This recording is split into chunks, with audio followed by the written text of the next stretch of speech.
What is going on, everybody? How are we doing on this fine Thursday evening? My name is Eric, and welcome to Q2C VR Gamer Live. We are a weekly VR talk show that airs live every Thursday at 9 p.m. Eastern, where we go live to Facebook, YouTube, Twitch, Twitter, TikTok, Kick. I think Kick, I don't know, it's Todd's thing. I don't know. I don't want to do it anymore, but he makes me go in there. But if you can't catch us live, you can always catch us afterwards on your favorite podcast platform. But before we go any further, let me say hello to my partner from the great Canadian North. What? D. Is that right? What did you do? D, did you kneecap Todd and take his space? I gut punched him and put him in the hospital on Tuesday. Are you the new Tanya Harding? What? Did you kneecap him? No, not kneecap. Shot straight to the gut. Oh man, I miss Tanya Harding. That was such a good love story, the whole Tanya Harding and Nancy Kerrigan thing. Oh yeah. I could see you and Todd hanging out. You just kneecap him when he's ready to get right into it. Dude, yeah. Take out the Canadian. D, how are you doing? You're sitting in the good seat tonight. Are you running the show so I can just do my thing? Yeah. I don't have that much access to this shit. No. What? No. I got this though. Is he here? What do you got? Orland Hooper's jacked, yo. Oh, Orland Hooper is jacked. Way to go. Nice. I do have that. You got the My Mom button? No. Oh, you're fired. You're fired. Well, that was on. That was. Bye, everybody. You had your shot. You had one shot. But I got the My Roots has the My Mom. He's right next to you. Hooper's Get the My Mom from Roots. Come on, but I got. Orland Hooper's jacked, yo. It is good. That's a good one. You said it was your favorite. It is my favorite. Orland Hooper is one of my favorite people, and that whole thing is perfect. I absolutely love it. It's amazing. So thank you, D, for running that for me. But how's it going? How do you feel? Do you feel good, like being, like co-host, sitting in the passenger seat of this amazing show? I am nervous, even though I do this mostly every Thursday with you guys, and have for a while. Don't be nervous. What was my message? What was my message to you tonight? I said it's just you and me. Get ready to talk. Right. Well, I'm trying. No, you're doing good, D. You're doing good. We got a fun show tonight, D. We have a couple things going on tonight. As you can see, I'm wearing my X40 vest because we got some bHaptics news, and super happy for bHaptics and super happy for Meta doing a little partnership. We're going to talk about that coming up. I want to talk. There's a couple of things I want to talk about, D. I want to talk about the Pimax Frontier event. As you know me, I love some pie. I love pie, number one. And I love Max. So Pimax is a special combo. But yeah, we're going to talk some Pimax. Is a lot. Wash it down with some Crystal Light. You know it. Some Crystal Light Super. But there's a lot to unpack there with the Pimax and the Pimax Crystal and Super and whatever their Crystal Super Light, whatever they want to call these things. It's super interesting. There's a lot to unpack with it. We're going to get into that, D. We also have an interview with a very cool guy, developer, one of the developers and the CEO of Nosebleed Entertainment or Nosebleed Interactive. We talked earlier today. We talked about Arcade Paradise, which you guys know I've been in love with Arcade Paradise now for a while, and we got a chance to talk to him, get a little behind the scenes view of what went into that game and what they were thinking about when they made the flat version, which is extremely popular, and now the VR version that's going to be hitting the stores next week at this time. So, and then D, I want to talk a little Palmer Luckey, John Carmack against Boz, because this was interesting. Did you see? You didn't see this? No, I did. I'm trying to play it up, dude. Damn. See, we got to do this. Kick Todd out more often. I know. We got to get the good. We got to get the good smack. You know what I mean? The good tea. What do they say? The young kids say, "Give me the tea." Is that what it is? Tea. Yeah, I don't know. Yeah, don't stop using it. Yeah, no, I gotta stop. I'm gonna stop that right away. But yeah, there was some fun things that happened this past weekend. Not fun, but like, I don't know, weird things going on between Boz, the CTO of Meta, and John Carmack and Palmer Luckey. And we're gonna get the tea. Creeper Betty's here. She says, "Give us the tea." I'm gonna give you the tea. We're gonna go through it. We're gonna talk Boz. We're gonna talk Carmack. We'll talk Palmer Luckey, Pimax, bHaptics, and Meta, and then a little Arcade Paradise. It's gonna be fun. What do you think? It's gonna be amazing, man. Can't wait. Heck yeah. God, everybody, Todd, everybody say, please get well to Todd. I don't even know if he's going to be in the chat tonight. Todd had surgery the other day. He finally went and made the change. He's now going to fully make the change. No, he's not making the change. The change? No. Next. Well, Todd just had to have a little surgery, but he wasn't able to make it tonight. So he's feeling a little, he's feeling a lot of pain from the surgery. Literally, I think he just had it 2 days ago. Tuesday, yeah. Yeah, Tuesday. So he was gonna try. And see, you mentioned him, and there he is. He said you're an ass. Oh, what? Yeah, it's just a little change. Just a little change. No worries, dude. There's no judgment here, Q2C gamer. But no, Todd just had a little surgery. Thank you for Todd for hanging in there and helping me get some of the questions I had answered about getting stuff set up. I'm not used to producing the show. I don't like producing the show. It's not my thing. D, if you're going to sit in that seat, you need to learn to produce the show. I'm here. Well, Todd has to teach you. You got to get with Todd and figure this shit out because this is my work. I hate this part of the show. But yeah, get well, Todd. We'll see you next week. I'm sure you'll be back next week for another new show, but get well. But D, want to say hello to our chat? Sure. All right, let's get that out of the way because we got a huge show for you guys tonight. I really want to get into it. We have Haruku is here. He says, early gang. Am I right? Early as fuck gang. Absolutely. Get right in here. VR Spry Guy is here. Mind Jive is here. Air Force One is here. Q Creator says hello from the UK. He's finally made his move over to the UK for a few months, hanging out with his mom, right? I believe so. Very cool. We have Real Optics VR Lenses is here. Says, what's up, Q2C folks? And howdy to D and Mash. What is up, Will or Jason? I don't know which one. Could be both. I'm thinking Will. Yeah, probably. Techno Glitch is here. Destiny 11, Gabriel 004, Brandon VR, Arlen Kundert. Let's see, who else do we got? Mepper is here saying hello to absolutely everyone. Michelle B is here. Bluebell is here. Says, oh, I'm early. We were a little bit late, but you definitely were early. Jenna Sequa is here. What is up, Jenna? How you doing? Jenna been hanging out with us at our new Patreon meetings. Yeah. It's been fun. It's been a lot of fun. Mondays. Yeah, Monday nights, Monday nights, 9 p.m. Come hang out, Patreon meetings, show prep meetings. Michelle B is here. And let's see, who else do we got? Assassin 32 is here. Orlin Hooper's here, D. Orlin Hooper's jacked, yo. And see, Todd would have been like so slow with that button. I'm right. Orlin Hooper's jacked, yo. When you want the button? Orlin Hooper's jacked, yo. You want it now? Orlin Hooper's jacked, yo. We may just have to take it right out of Todd's hands and just get it. Just let you take over that. Okay. Give me something to do. I know, right? Let's see who else we got. We have Midlife Kid is here. How you doing? Captain X77 is here. Says, what's good, everyone? Happy Friday Eve. Happy Friday Eve, man. Thank you. Sim is here. Let's see. Who else do we say? Barrel Man is here. Natasha Fahey is here. Love the Tanya Harding reference. It's like, do you think there's many people out there that know the Tanya Harding reference? No, probably you not. You knew it, right? Oh God, yeah. Okay. I was there. I was around. You were there? For that. Not there. I was there. I was behind. I was the one that took the picture. I was behind Jeff Galooly. Yeah. He hit her with the pipe. Mickey Barrios is here. Gamertag is here. What is up, dude? GT. What's up, GT? How you doing, man? It is late for you, or really early in the morning for you. Either one, however you want to say it. Arlen Kundert is here. I think I said that already. Assassin 32. Love me some Assassin 32. Todd did make it in. Good to see you, buddy. Creeper Betty VR is here. It says hugs to Chi-Town D. Oh, that's my girl. Fluke Rogie is here, man. How you doing, bud? Again, we got some of the England crowd kind of hanging out. The UK crowd. It's pretty cool, man, for this time of night. Yeah, I love it. Let's see who else we got. Yeah.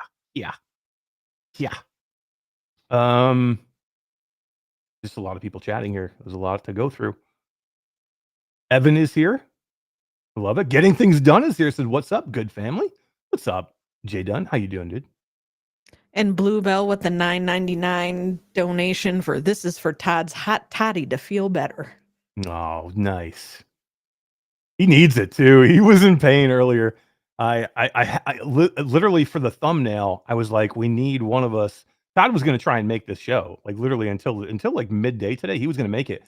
So I needed a picture of him in a Pimax headset for the thumbnail because I was going to do the the bHaptics and the Quest headset for that. For the thumbnail, I needed Todd in a Pimax headset, so I literally messaged him like, dude, I understand you're hurting and you just had surgery, but get your ass up, put your Pimax headset on, take a picture in front of the green screen so I can get this thumbnail made. And he actually did it, but he's like, that pretty much wiped me. I got nothing left. I can't make the show.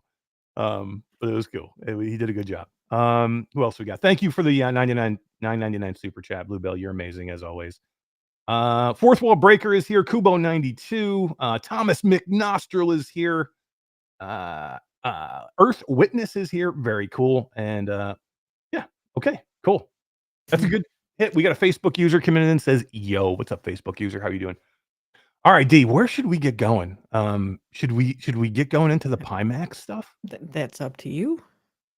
I like it. I think let's get into the Pimax stuff because there's a ton to unpack here with the Pimax stuff, and they do their own event now. It's like an every year thing. They do this Pimax Frontier event, which is like their unveiling of, their whatever their hardware is going to be for the year, and I'm glad that they're in here making headsets. D, this is the biggest thing. Like, it's very easy for Pimax to go, you know what? We've done our best for the last few years. This is maybe not working out the way we wanted to, but they're not, man. They're coming out with new headsets.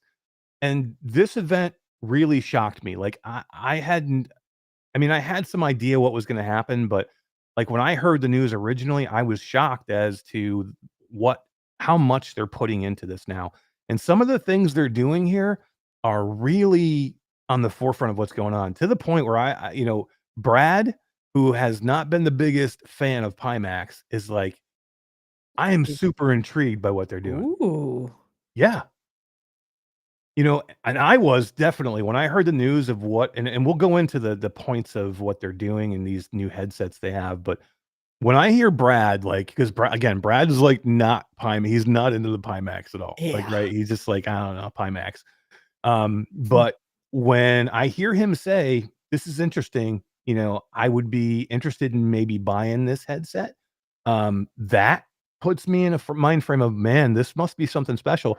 Because I already think it's something special. Like, I already think there's something here that's to be excited about. What it'll look like when it actually ships, I don't know. We'll have to see, and I'll get one and find out. But I don't know. Like, when you get Brad excited about a headset or new hardware that's not from freaking Valve, That's something. that says something. That like, says something. You're like, I know Brad went into that thing going, I'm going to kill Pimax. You know what I mean? He had to. That's because I could be doing this, but yeah, I mean, it's Pimax, right? So right. But like, number one, Sweeviver Martin coming in doing the taking over from Joshua. Joshua's no longer there anymore. The guy that normally kind of did these events, and Martin Sweeviver, who used to be a content creator way back in the day, and now has worked for Pimax for some time, came over and did it. I thought he did a good job doing the event. It was a pretty decent production on the event. I thought it was cool. I thought it was well presented. I thought it was interesting that they had, in the beginning, they had all these people come out, like, putting their stamp of approval and seal of approval on the Pimax Crystal headset, and saying it's like one of the best headsets they've tried. Yeah.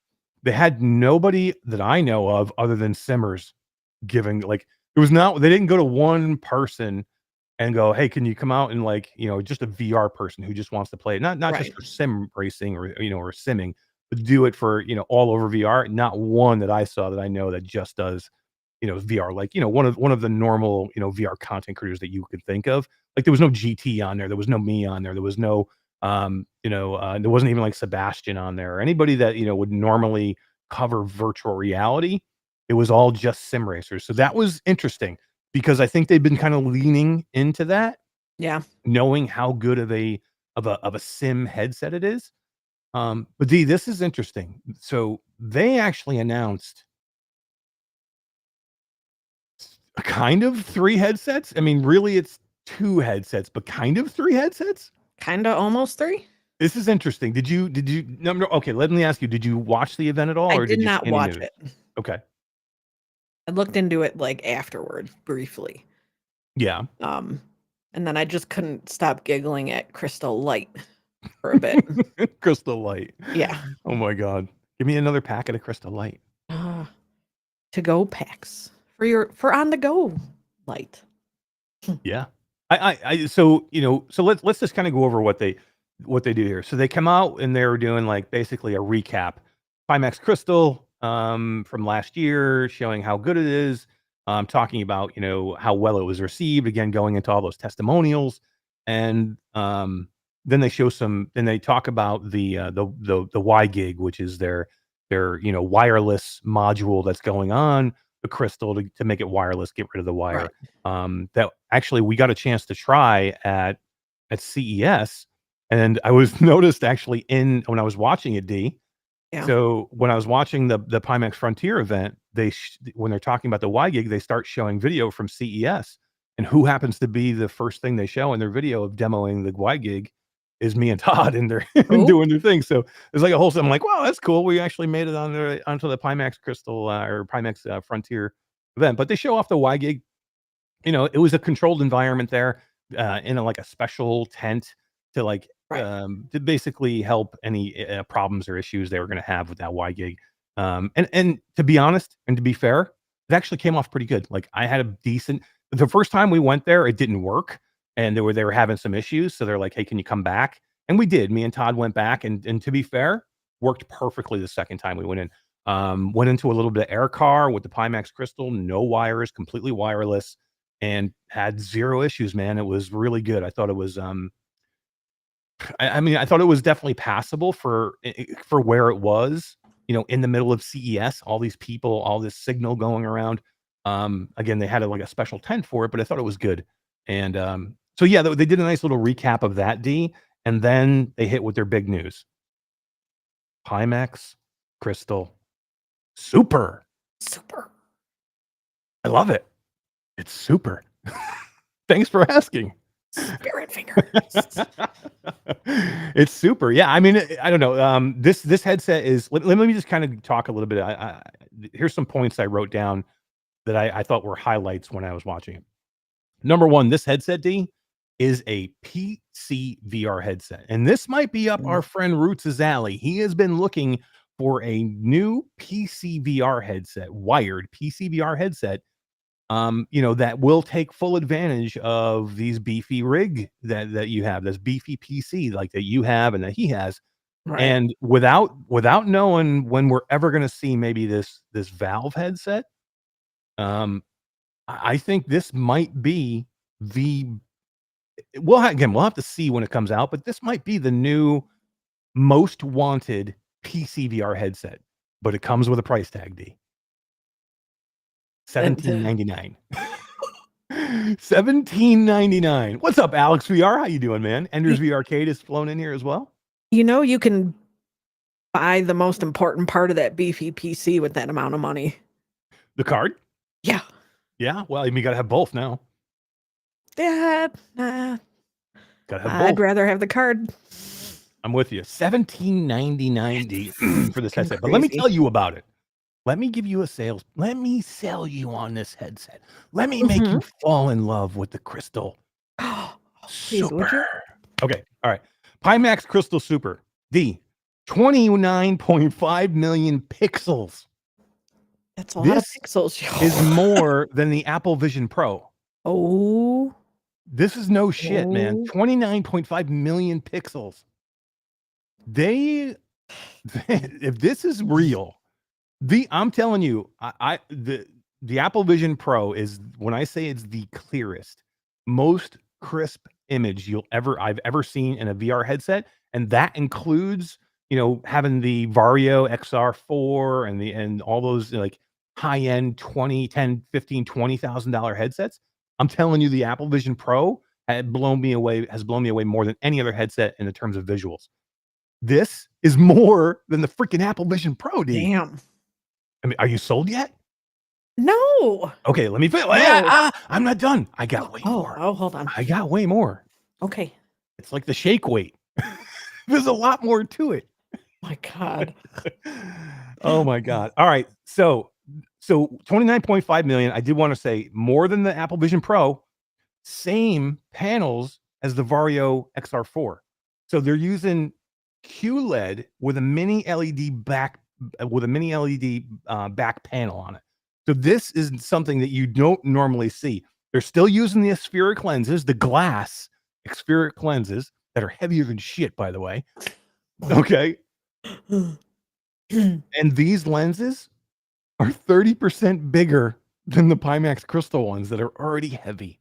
And these new ones in the new Crystal Super are 30% bigger. Did you happen to see, like, it was like this to like this? It was, they showed them side by side.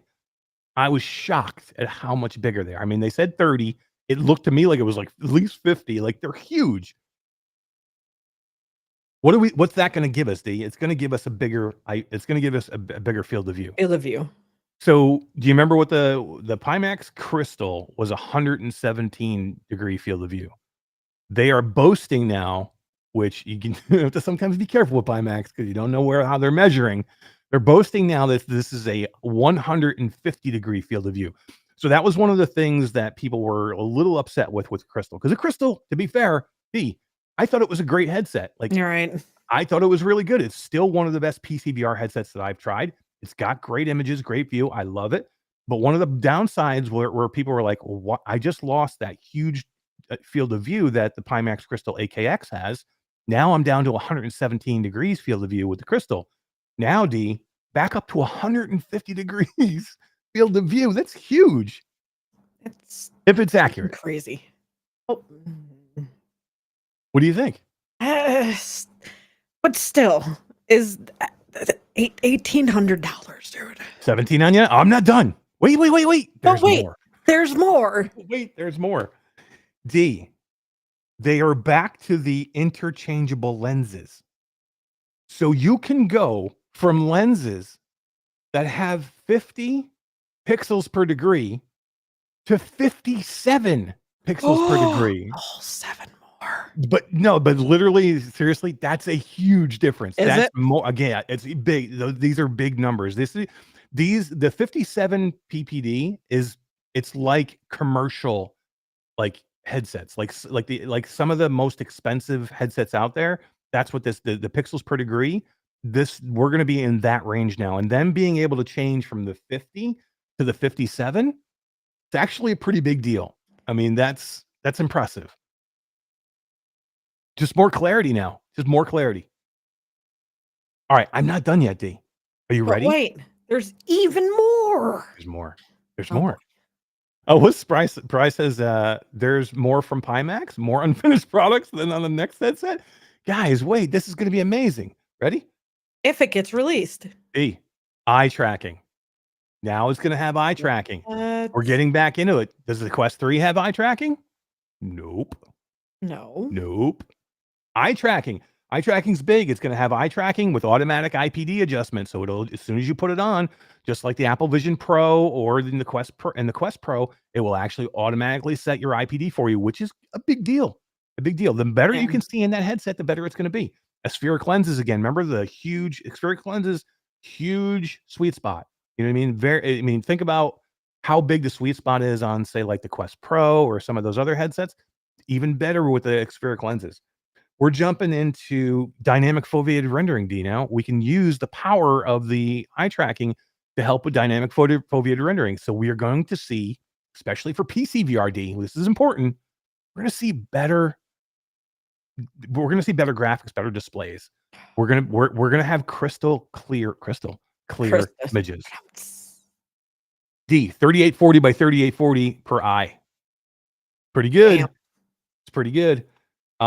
Here's the big one. No battery. No battery. It's a big deal. You don't have to have a battery anymore. That was one of the big problems with the Crystal, is you had to plug it into your PC, and then you still needed a battery to run the damn thing. Right. Okay. So now we're getting out of the battery, no battery, and DisplayPort cable. Oh. D, I'm telling you, it's $17.99. If they are what they are boasting here is real, I'm telling you, if they can put this headset out, I don't know. I didn't see when they said this was launching, but I'm telling you now, This will be the best PC VR headset out there. There's no way you can deny it. And $17.99 for everything that's in this, it's actually a pretty good deal. If you're looking for a high-end PC VR headset, and if you're a person that's like you, that's like Roots, and you're putting thousands and thousands of dollars into your beefy rig so you can play the best PC VR you can, don't you want the best headset to play it on? Yeah. Brandon asked, does it have controllers? Does it come with controllers? It does come with controllers. The same touch controllers that you saw with the Crystal, it's going to come with these now. Comes with inside-out tracking again, so you don't have to have base stations. You don't have to have lighthouses. You know, at $17.99, really, this is it. Like you don't have to buy anything else, and that's a good deal, man. I mean, I think again, this is not a cheap headset. Remember what did the Quest Pro launch at? D $15.99 right for the Quest Pro. Okay, this is $17.99, and it is by far has the better specs than the Quest Pro. I think again, this is Pimax. We have to see if they prove what they're saying here and actually ship exactly what this is. But they did it with the Crystal. To be fair, let's give them credit. What they said in their event last year, this is the Crystal, this is what we're going to have coming to you, is really accurate. They shipped what they said they were going to, D.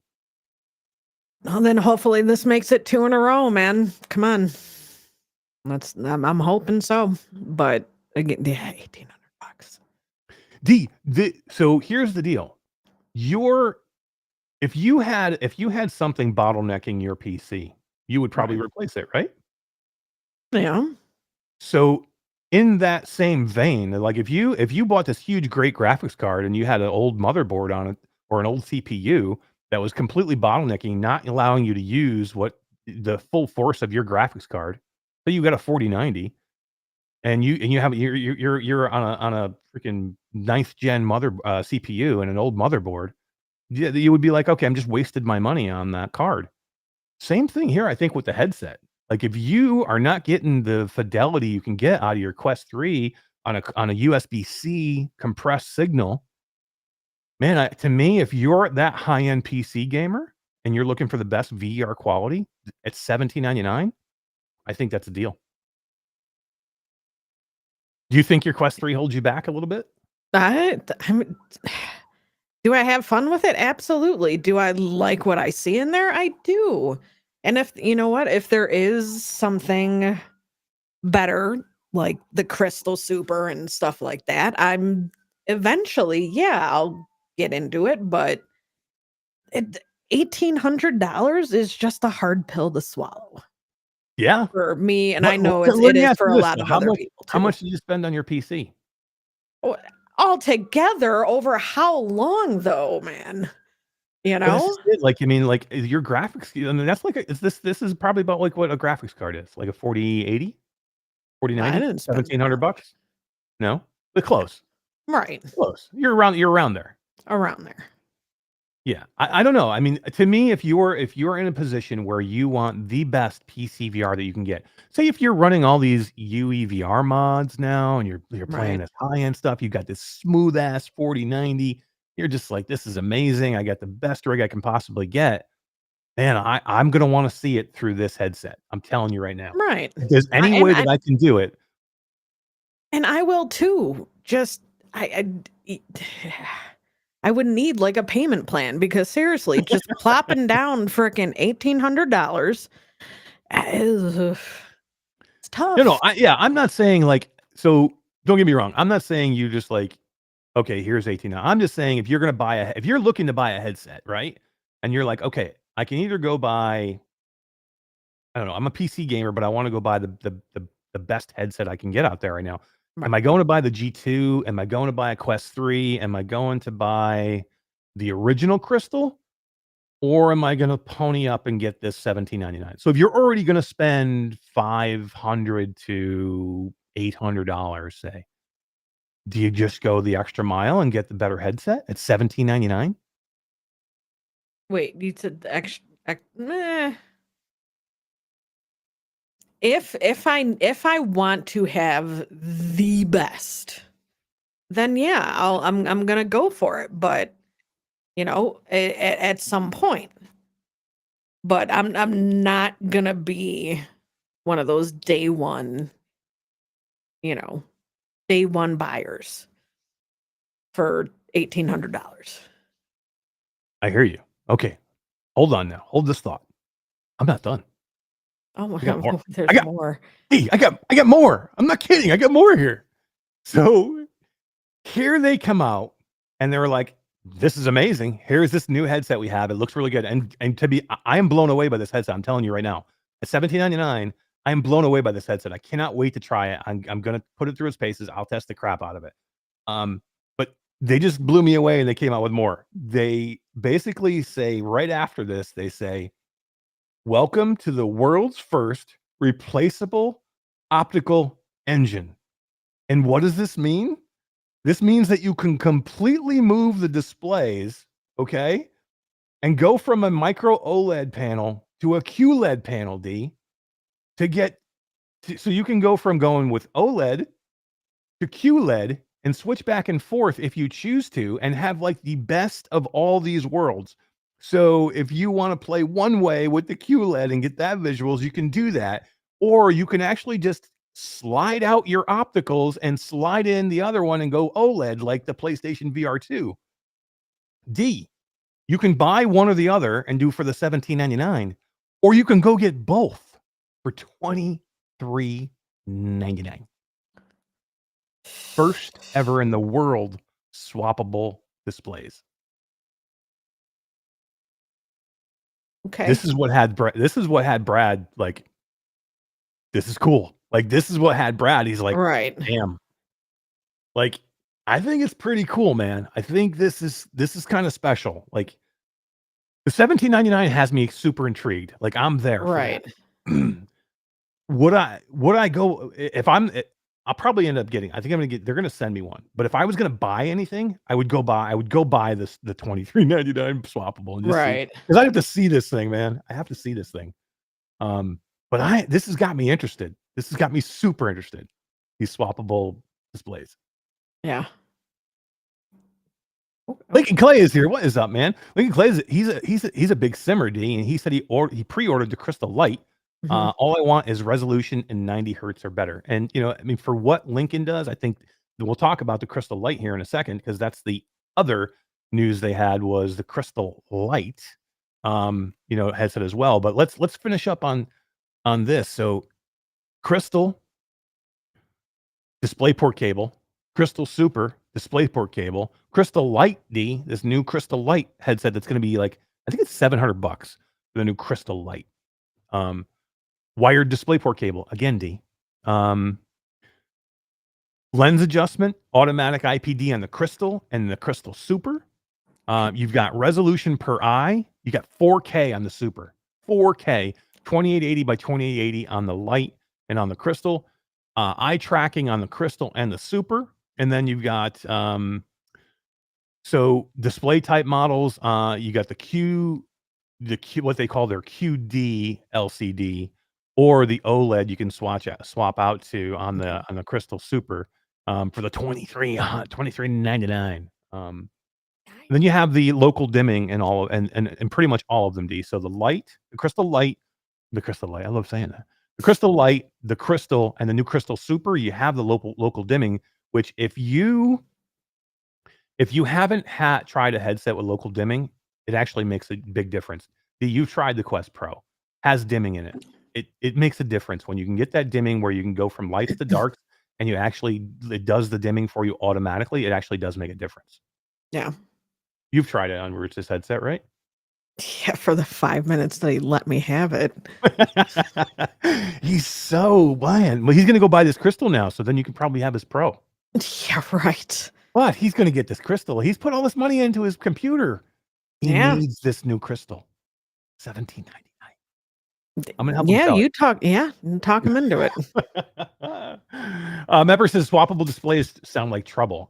Could be too many opportunities to get dirt. I mean, this is different. Like again, we have to see all this.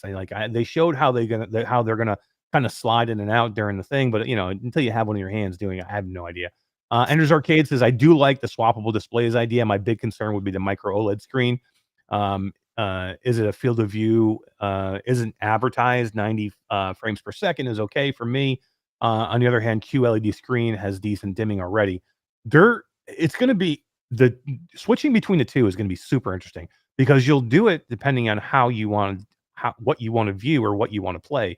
So I think that's super interesting. Todd says, I need one of these new Pimax headsets to go with my 4090. That'd be Dude, nice. Yeah, me too.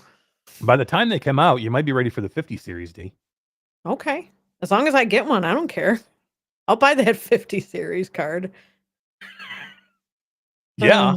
So I find this super interesting, guys. The Crystal Light, $700 is the base model. I like where they're going with this, bringing this thing down to 700. It still has the DisplayPort cable. We're getting, everybody wants DisplayPort cable, D, that's going to do PC VR gaming. I think this is a good deal. Yeah. That's all Roots talks about. Yeah. I mean, he wants that DisplayPort. Again, if you're looking for the highest end visuals that you can get, then you don't want to compress signal, even though it's getting better.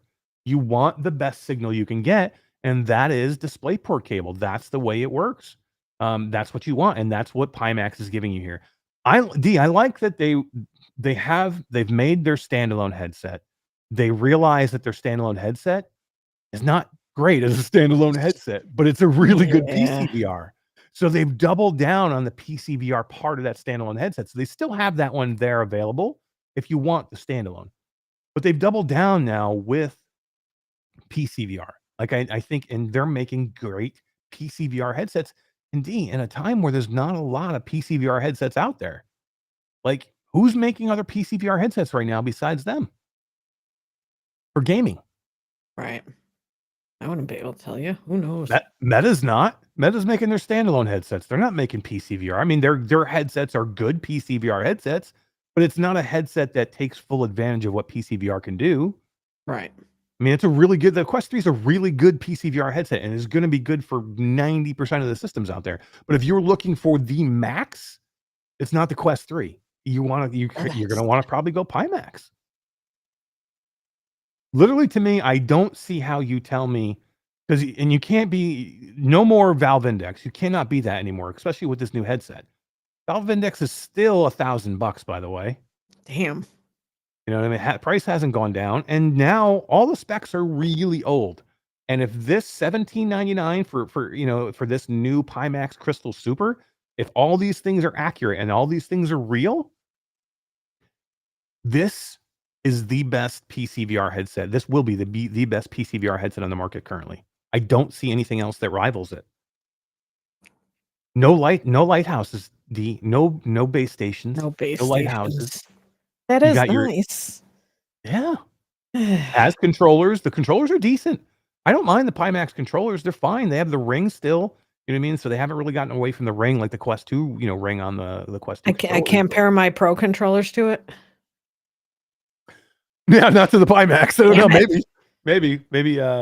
No, seriously, I freaking love those controllers, man. Ugh.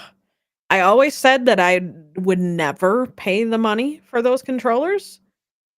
I paid the money for them controllers. It's me being a shooter player, I had to. It makes such a difference, man. I've tried to tell people for the last year to 2 years with the Pimax, with the Quest Pro, man. The controllers are one of the best parts of that headset, man. They are so good. Absolutely. Mepper says, what percentage of graphics cards made in the last 3 years have display ports? My card has one, but didn't think all cards have it. I would say most all have display ports. My 4080, yeah. My 4080, I think, has one or two HDMI and then like 3 or 4 display ports. Yeah, I think I have 2 HDMIs and I think I have 2 or 3 display ports on my rig. And in my case, and I'm running a 3080 Ti. So it's it's not the newest. I'm running a 3080 Ti. This thing kicks ass, D. I love my Ti. I really don't have issues with it. No. I've got a great CPU. I've got a 14th gen CPU. I'm running in good shape with that. Getting everything I can get on this card, and I'm gonna switch. I have a 4090 ready to go. I just haven't put it in yet. This 3080 I'm taking out of this. I'm putting it in my arcade cabinet. But yeah, I mean, I mean, that. So I think most everything has DisplayPort cable, at least one anyway. But yeah, I mean, that's the way you. Well, if you were going to say the opposite way, I would say most or some older, cases don't have or PCs don't have the USB-C port in them. Not all do. I mean, some 20 series graphics cards, if you remember, they actually shipped some of the 20 series with DisplayPort cables, or not DisplayPort, but with USB-C cables in the graphics card. Not all of them, but some of the 20 series, especially the higher ones, did have a USB-C port in them, but most don't. My PC itself has a USB-C port in it, but the case, but not the graphics card. Yeah. What about you, D? No, it's got the I don't think it's in the card. I think it's in the motherboard. I got is where the I can't talk. What cable were we just talking about? The USB-C. That one. Yeah. Yeah, He the didn't have Ender's coffee today. Yeah, right. Ender's V Arcade called it too. It's the when the 20 series had the virtual link in it, and then that's what the USB-C port was. It was the virtual link, but it wasn't in every 20 series card. It was only in certain cards. Um, I don't know. I'm super interested in this headset, D. Not in the light. The crystal light is not an interest to me in any way. Yeah. I think it will be for a lot of people. Like, I think that's an affordable way to get into a very, very cool, PC VR headset. Right. So I think $700 is doable on a lot of what that headset has to offer. But for me, I am intrigued with this replaceable optical engine that they have in the Pimax Crystal Super, and it's swapping these things out. I think it's very interesting. I'm curious to see how this runs. Definitely interesting, but if I had to choose between the swappable one or the 1800, I'd probably go with the 1800. Yeah, I mean, I think a lot of people will. I think you'll only have like the highest end of the PC VR players. People that are looking for like that ultimate experience will probably swing for the Right. $23.99. But I think in the end, I think Pimax, again, if they can follow through and fulfill all the things that I've listed out here, I think they have a really good chance of selling a decent amount of these headsets at $17.99, because there is no competition for a PC VR headset right now that has these types of specs. There's none And out there. and they don't have a bunch of peripherals or just extra accessories and everything to go with it, to be like, this $1,800 is now, oh look, the price of the other one, $23.99. Yeah, I mean, they do have they do have a couple of things. So they have the lighthouse Right. front that can go on it. So they have that will go on the front that will allow you to use base stations. So if you're a person who is like, I want base stations, I want the best tracking I can get, and I want to use Valve Index controllers, well, then you need lighthouses to do that. And it does allow you to put that front faceplate on that will convert it to base station for lighthouses, so you can use it that Right. way. So it does have that you can add on, and it's going to up it for if you want to have those different lenses. I think that's going to change the price too. If you want to go from the 50 ppd to the 57 ppd, I think that ups Right. it. I think it does. I don't think it comes with. I don't know. I didn't see that part. Hmm. I don't know. To be determined. Yeah, I mean, unless somebody remembered directly from their Frontier event, does the 1799 come with both lenses? Or was it just for the 50 ppd and you had to pay extra for the 57 ppd? I don't know. That I don't know. Very, very interesting. Yeah, Arlen Kundert makes a great point here, D. The Apple Vision Pro being $3,500 makes these new mid-range headsets seem way more affordable now. Don't you think? Which is just absolutely mind-boggling, though, man. I Like know, these are this is no. like ugh. Is $1,800 going to be like the new standard for the good headsets now? You know, I I mean, mean, I think for damn. PCVR, I mean, thank God, Yeah. look, Meta's always going to be there doing their thing, Right. right? And they have a new light, Quest 3 light that's coming that's going to be super affordable, even less than the Quest 3 right now. So, I think you'll always have that there. But I think for the high-end PC VR gamer, I don't think 1799 is out of control. Like, I think for a high-end PC VR gamer, you probably expect to be somewhere around there. If you're, again, another sim person, or if you're a high-end gamer, you got the best graphics card, I think this is where you should be looking to spend. I mean, to look at 1799, if they're everything they're boasting in this headset for 1799, if I'll say it just like I said with the Apple. I'm not saying it's inexpensive. I'm just saying the price I think is right for everything that's in here. Like I think it's Right. priced correctly. Like I never want to say anything's inexpensive because that's expensive. But I don't think it's overly expensive for what's in it. If you look at everything that's in it, I think 1799 is actually a pretty good deal. Um, OLED only model is Only 1799. OLED is 1999. Oh, do you mean is it the different? No, I don't think that's right, Tatum. Oh, QLED, yeah, the QLED is 1799. The OLED is 1999. Yeah. Yeah, so but if you want both, it's 23.99. So you can get each one of them individually, 17.99 or 19.99, but if you want both where you have those interswappable displays, it's 23.99. To me, if you're doing the 19.99, if you're like, "Oh, give me the OLED at 19.99," why would you ever not just buy the 23.99 and get both? You're See, that that's close. yeah. Oh, man. God help me if this thing comes out like around tax returns next year. Oh shit. D's in. I knew it. I could sell I you don't in this know. thing. No. Maybe. But wait, there's Maybe. more. No, I'm just kidding. Oh There's no Jesus. more. Oh my God. I can't handle anymore, dude. Oh man. I just want D, let's just say this again. I don't know what these things are gonna look like. I don't know. Um, you know, Pimax has Pimax is Pimax, right? Like I have no idea if I can say this. Everything they said about the crystal, they delivered on. We still haven't seen a 12K headset. I don't know if we will. There's no mention of a 12K as far as I But that know. was pre-crystal, right? That was So or pre-crystal, right? pre-crystal. Yep. Even though So they did mention it again, and when they mentioned the crystal, they did mention the 12K again, but we still don't see that. And I didn't see any mention of this, but I didn't watch entirely the whole thing. I kind of like after all the stuff was announced, I kind of skipped out at the end. But unless I missed it, they didn't mention the 12K, so that could be dead for all I know. So, but let's kind of put the 12K aside. Everything they said about the crystal is here. Like they did it. Like I think they came through and they delivered on what they said they were going to deliver. So if we kind of extrapolate that out, that they can deliver what they're saying on this headset, and it's all going to be real, and I hope for it. I don't know, but I hope for it. Then D, I'm in. I'm going to applaud Pimax here for doing innovative things and still making fucking PCVR headsets, man. right.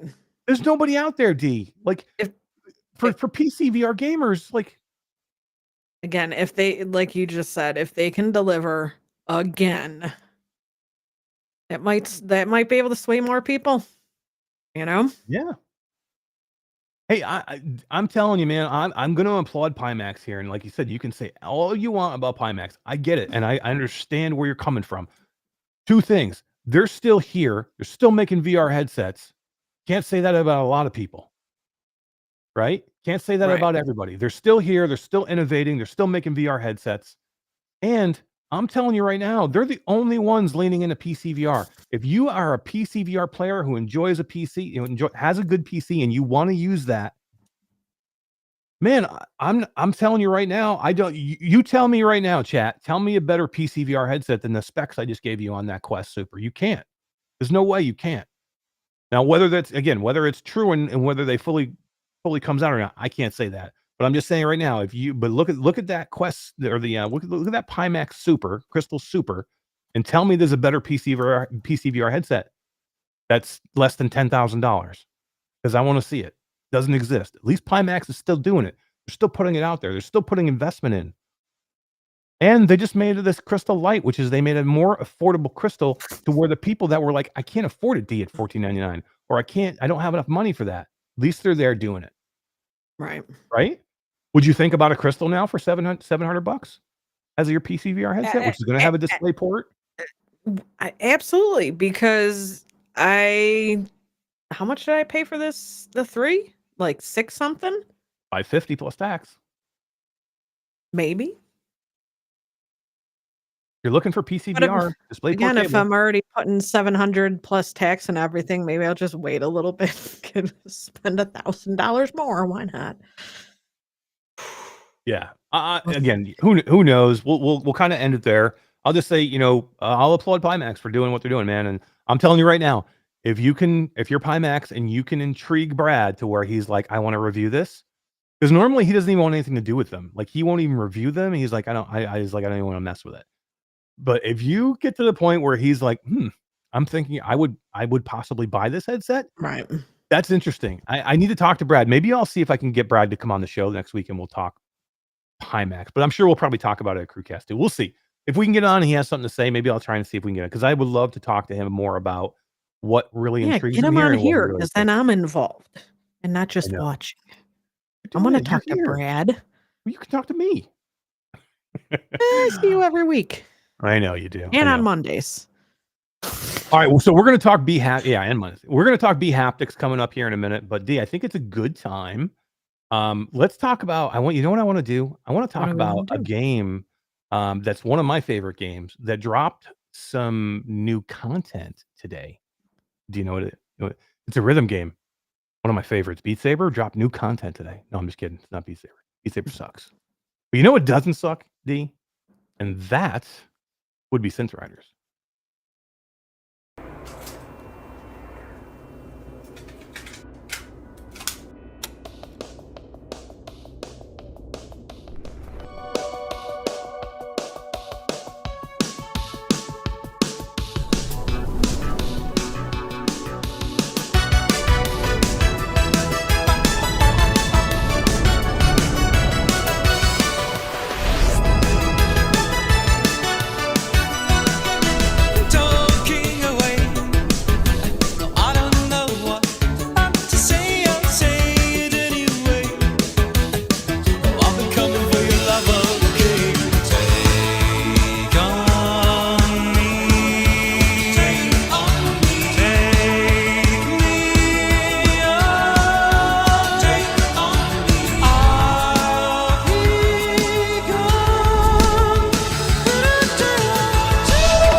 Damn, D.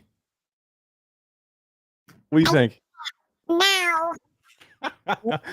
So people were like, I want to see Mash sing along with this. We were both singing along with this. I wish I would have had us on. We should have been on stream. We were both like, if you are not, yeah, tell me in chat that nobody was like jamming out to that when you were in it, man. A little Take on Me, a little 80s, little Synth Riders, doing it right, man. Doing it right where freaking Beat Saber can't get it right. Dude. Beat Saber always does it wrong. Synth Riders always does it right, man. Come on, tell me you weren't bopping to that song. Tell me you weren't singing that. Like everybody knows this song, right? I don't care how old you were, you know this song somewhere. Yeah. Arlen Cutter says, Absolutely. "Heck yeah, I was. Of course you were. Taking on me." I did not know that was coming out. Yeah, interesting, huh? That's a lot today. That's the second game that has done that to D today, dude. Oroku says, "I woke up my kids singing it." Nice, I love it. Oh man, Michelle B says, "I want some Wham for the B side." This opens up so much for Synth Riders. Like I know the team behind Synth Riders. I know what they go through to get this stuff on here, to go get licensed music. You know, you're talking some amazing people on that team. To really go out and hunt this big time music down to get it on there is not easy. And then they go out and they put it on there and they kick it in the ass, man. Dude. Like that is such aha. Come on. It had me dancing and Damn, I singing want to watch along it to again it, right dude. now. Look, we just got demonetized. We just 100% got demonetized, and I don't even care. I don't even care, D. Dude, okay, now I know what you said that earlier. I'm like, we're gonna get demonetized tonight. I'm like, why? And then we're getting demonetized again tonight. With this 3 weeks in a row. 3 weeks in a row, we've been demonetized. I'm like, I don't even care anymore. Crazy. I'm crazy. That was worth it. Cool. All 3 times were very well worth it, though. So 100%, man, 100%. And that's a great trailer, by the way. Super smart. I love it. I think that's Anna Byrne again, by the way, doing those trailers. If you guys don't know who Anna Byrne is, she does a lot of the mixed reality trailers that you see out there. She is awesome. Her and her husband are like, they do a lot of trailers and editing, especially mixed reality stuff. And D, how freaking cool is that? And she definitely had the 80s look down. Dude, that was great. It was great. So good. I actually, to be honest, I haven't been in there yet. I haven't had a chance because I've been so busy to actually get in there and check the music out. But I don't even care. Like, I don't know if you're just giving me that music. I don't even care what it's like in there. Like, it's Synth Riders. It's the music. I don't need to go in there and say how great it is. I know it's not a specific artist, but I would love if there's an 80s experience on one of them songs in there. Yes. Yeah. There's a couple songs. Does anybody know, Michelle B? You said you played it through today. What are the songs? Because I looked quickly. I know it is Aha with "Take on Me." It was something from Jefferson Starship too. I think. Was it built? Yeah, I think. But was it Built This City or one of? It was one of the. Oh my God! Jefferson Hold on, Starship I'm looking songs. this up now because Yeah, go look it up for me. Take a look and see what's in there because this is pretty big. Like. I don't know. This hits a lot of spots for a lot of people. I think it's great, man. Synth Riders does it right. Cluj Entertainment, they do it right, man. Go get good music that I want to play. Yes, We Built This City. Thank you, Substatica. Aha, Take on Me, Starship, We Built This City. Oh, Devo, Whip It. Oh, no way. They got Devo? And then Studio. Oh, a little Phil Collins with Studio. And then New Sensation. In Excess. Oh, that's a good one too. In Excess. Dude, oh my God. Are we done? Can we go? Can we play this Jefferson Star. They were Jefferson Starship, then they were Starship, then they were something else. Oh man. That's cool, man. That's a good I do want the B-side to that though. I'm not sure Wham is where I would go, Michelle B, but I'm with you on that. I'm with you. How about a little Beastie Boys, No Sleep Till Brooklyn? Oh my God. You can probably find that on one of because you can buy the modded songs on here. You can probably find them. Find it.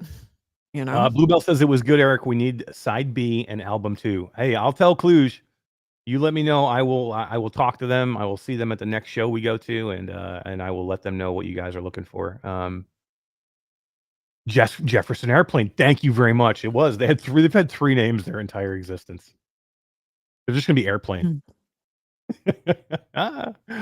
Very cool, man. I had to play that. I thought it was super good, man. I literally could just play that trailer again and be happy, but I won't. We have other stuff to do. D, I did a great interview actually earlier today with some developers for Arcade Paradise. I want to run this interview. It was really good.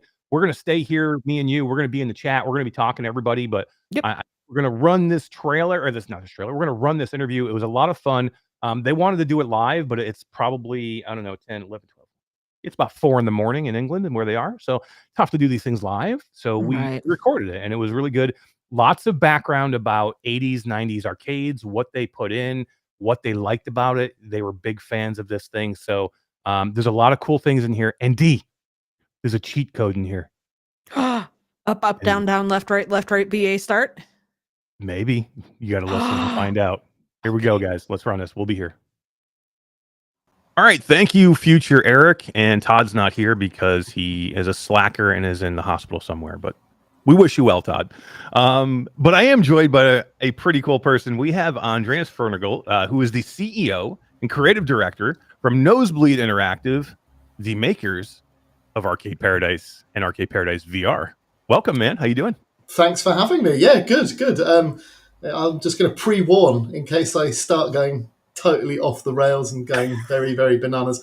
I'm just back from 2.5 weeks vacation in Japan, which was amazing, but my body clock doesn't know whether I'm coming or going at the moment. So if I start making no sense at all, just say jet lag. You're perfect for this. When you start making no sense at all, you're perfect for this show. I may bring you in as a permanent co-host if you do that.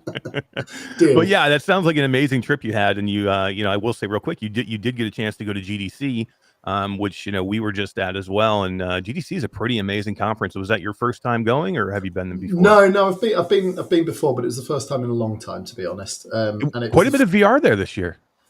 Yeah, well, do you know what? I didn't see a lot. I was running between hotels doing meetings and so on, so I didn't actually get to see very much. But there were 3 of us that went out, and so Izzy was representing Arcade Paradise VR on the show floor, which apparently went down really, really well. Only went and saw it for about 30 seconds, and I was like, all right, I need to go to the next meeting. But, got my steps in at least. yeah, for sure. Well, before we get too far, let me ask you a little bit about you. You are the CEO and creative director for Nosebleed Interactive. Tell us a little bit about yourself, how you came into maybe gaming a little bit, and then your kind of path to Nosebleed Interactive, and then maybe how you found VR and why you guys decided to start making VR games. Yeah, sure thing. Yeah, so I've been in the games industry since I think it's 23 years. So the first game I ever worked on was Big Mother Truckers on GameCube. Heck yeah. Not the high point of my career, but also not the low point. That was Big Mother Truckers 2, Truck Me Harder. Yeah, so I've been working kind of console game development for a long time. Started off in kind of QA as a tester and then moved into design roles. And then 13 years ago, the company I was working for shut. So I decided to set up Nosebleed. So founded that. Managed to sign our first game with Sony, which at the time was quite a big deal because it's like this nobody studio. And it was a game called The Hungry Horde. And you will see references to all our games. They're all in a shared universe or a metaverse. I love It's called these days. That was like a zombie up. Think Pikmin, but with zombies, where every time you kill a human, they join your horde and it gets bigger and I know this. I know that name from somewhere. I must have played it along the way. Yeah, maybe it was. I was like, I remember it. Yeah, it launched on PS Plus. Also, there's like one of the objects in Arcade Paradise VR. One of the things that you throw in the trash are like little collectible cards from the Hungry Horde. That could be where I hear from it too. Yeah. So just real quick with those, I thought that was maybe like an homage to like the Garbage Pail Kids collectible cards. It was in the original one. In the Hungry Horde, we had like this kind of Panini sticker album type thing, and you were collecting stickers of all the different zombies and humans in the game, and that was very much Garbage Pail sort of. It was like 100% influenced by it. Love it. The thing, our games are quite like they're a bit all over the place in terms of kind of genres and stuff like that, but they all have a similar feel, and they all. I saw this was a while back when we were about to launch Arcade Paradise, the flat version. Sorry, my cat's just walked in. No worries. Not seen her in 2 weeks. Anyway, the Arcade Paradise. Yeah, I saw this Twitter thread it's like, hey, tell us about what Easter eggs there are in your game, and I was like, I can't. Like literally everything in our game. Everything's an Easter egg. Every single thing in the game. The street is an homage to Sonic Youth. Like basically everything. Even the color in our logo for the Nosebleed color is like it's pink, but it's ED2090, like the big robot in RoboCop. So yeah, literally everything is some sort of reference to something else. Yeah, I love it. I love it. Can you tell me, before we get into the game, tell me a little bit about, the background of Nosebleed, like where, how you're the CEO, you're one of the founders too, or did you? Yeah. How long? We've been going for 13 years. Wow. So yeah, I founded it pretty much by myself, but brought on Gordon, who I used to work with for years. He was my boss, I was his boss, and now we're equals. Nice. Ish. He's going to kill me if he is. Yeah. But yeah, so like I say, so we did The Hungry Horde for PlayStation Vita and that was published by Sony. Then we did a game called Vostok Inc., and that's out on just about everything, which is like a twin stick shooter meets idle game. Think Geometry Wars meets Cookie Clicker, which everyone goes like, huh? But yeah, that the people that played it really, really enjoyed that. And then obviously Arcade Paradise is kind of the thing that's probably done the best for us.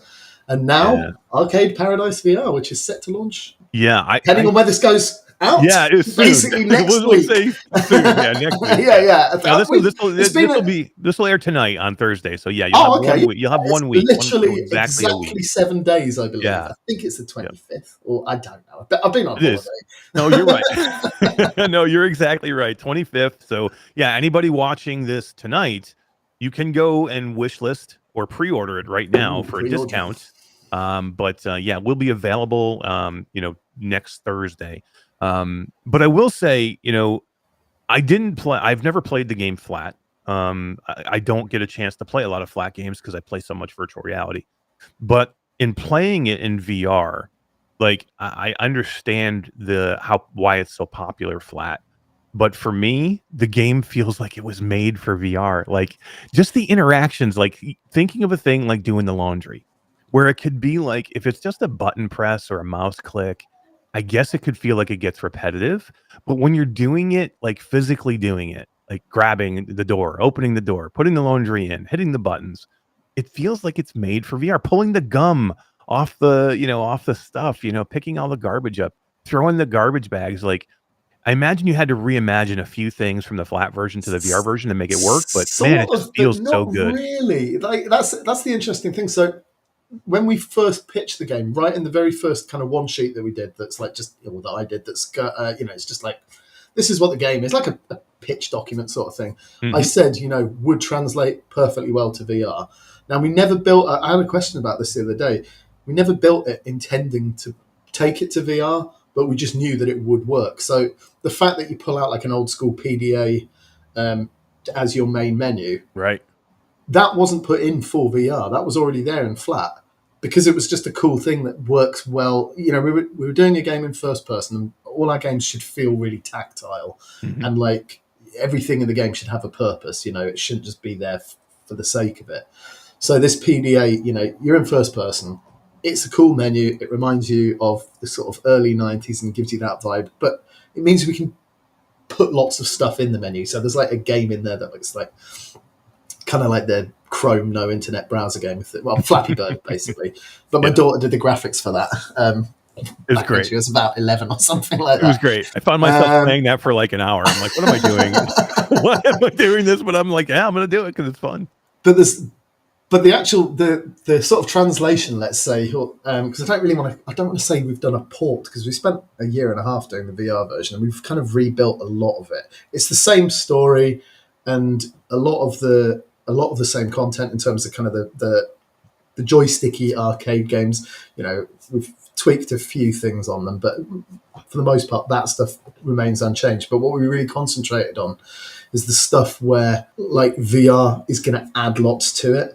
So the very from the flat version through to the end of VR version, one of the big things was that we want to make you feel like you are in 1993 in a dirty laundromat or in this cool arcade that's not peak 80s arcade. It's like starting to, you can see the consoles are starting to get more powerful and stuff, but it's like when the cool, interesting games, and it's got some really old school stuff in there, some new school stuff, some new stuff. But like even in the the flat version, we wanted, you never get the arcades completely clean pixel art. You always have the CRT scan lines, and you can click a button to go closer and see them, and you can look around and see everything outside of it.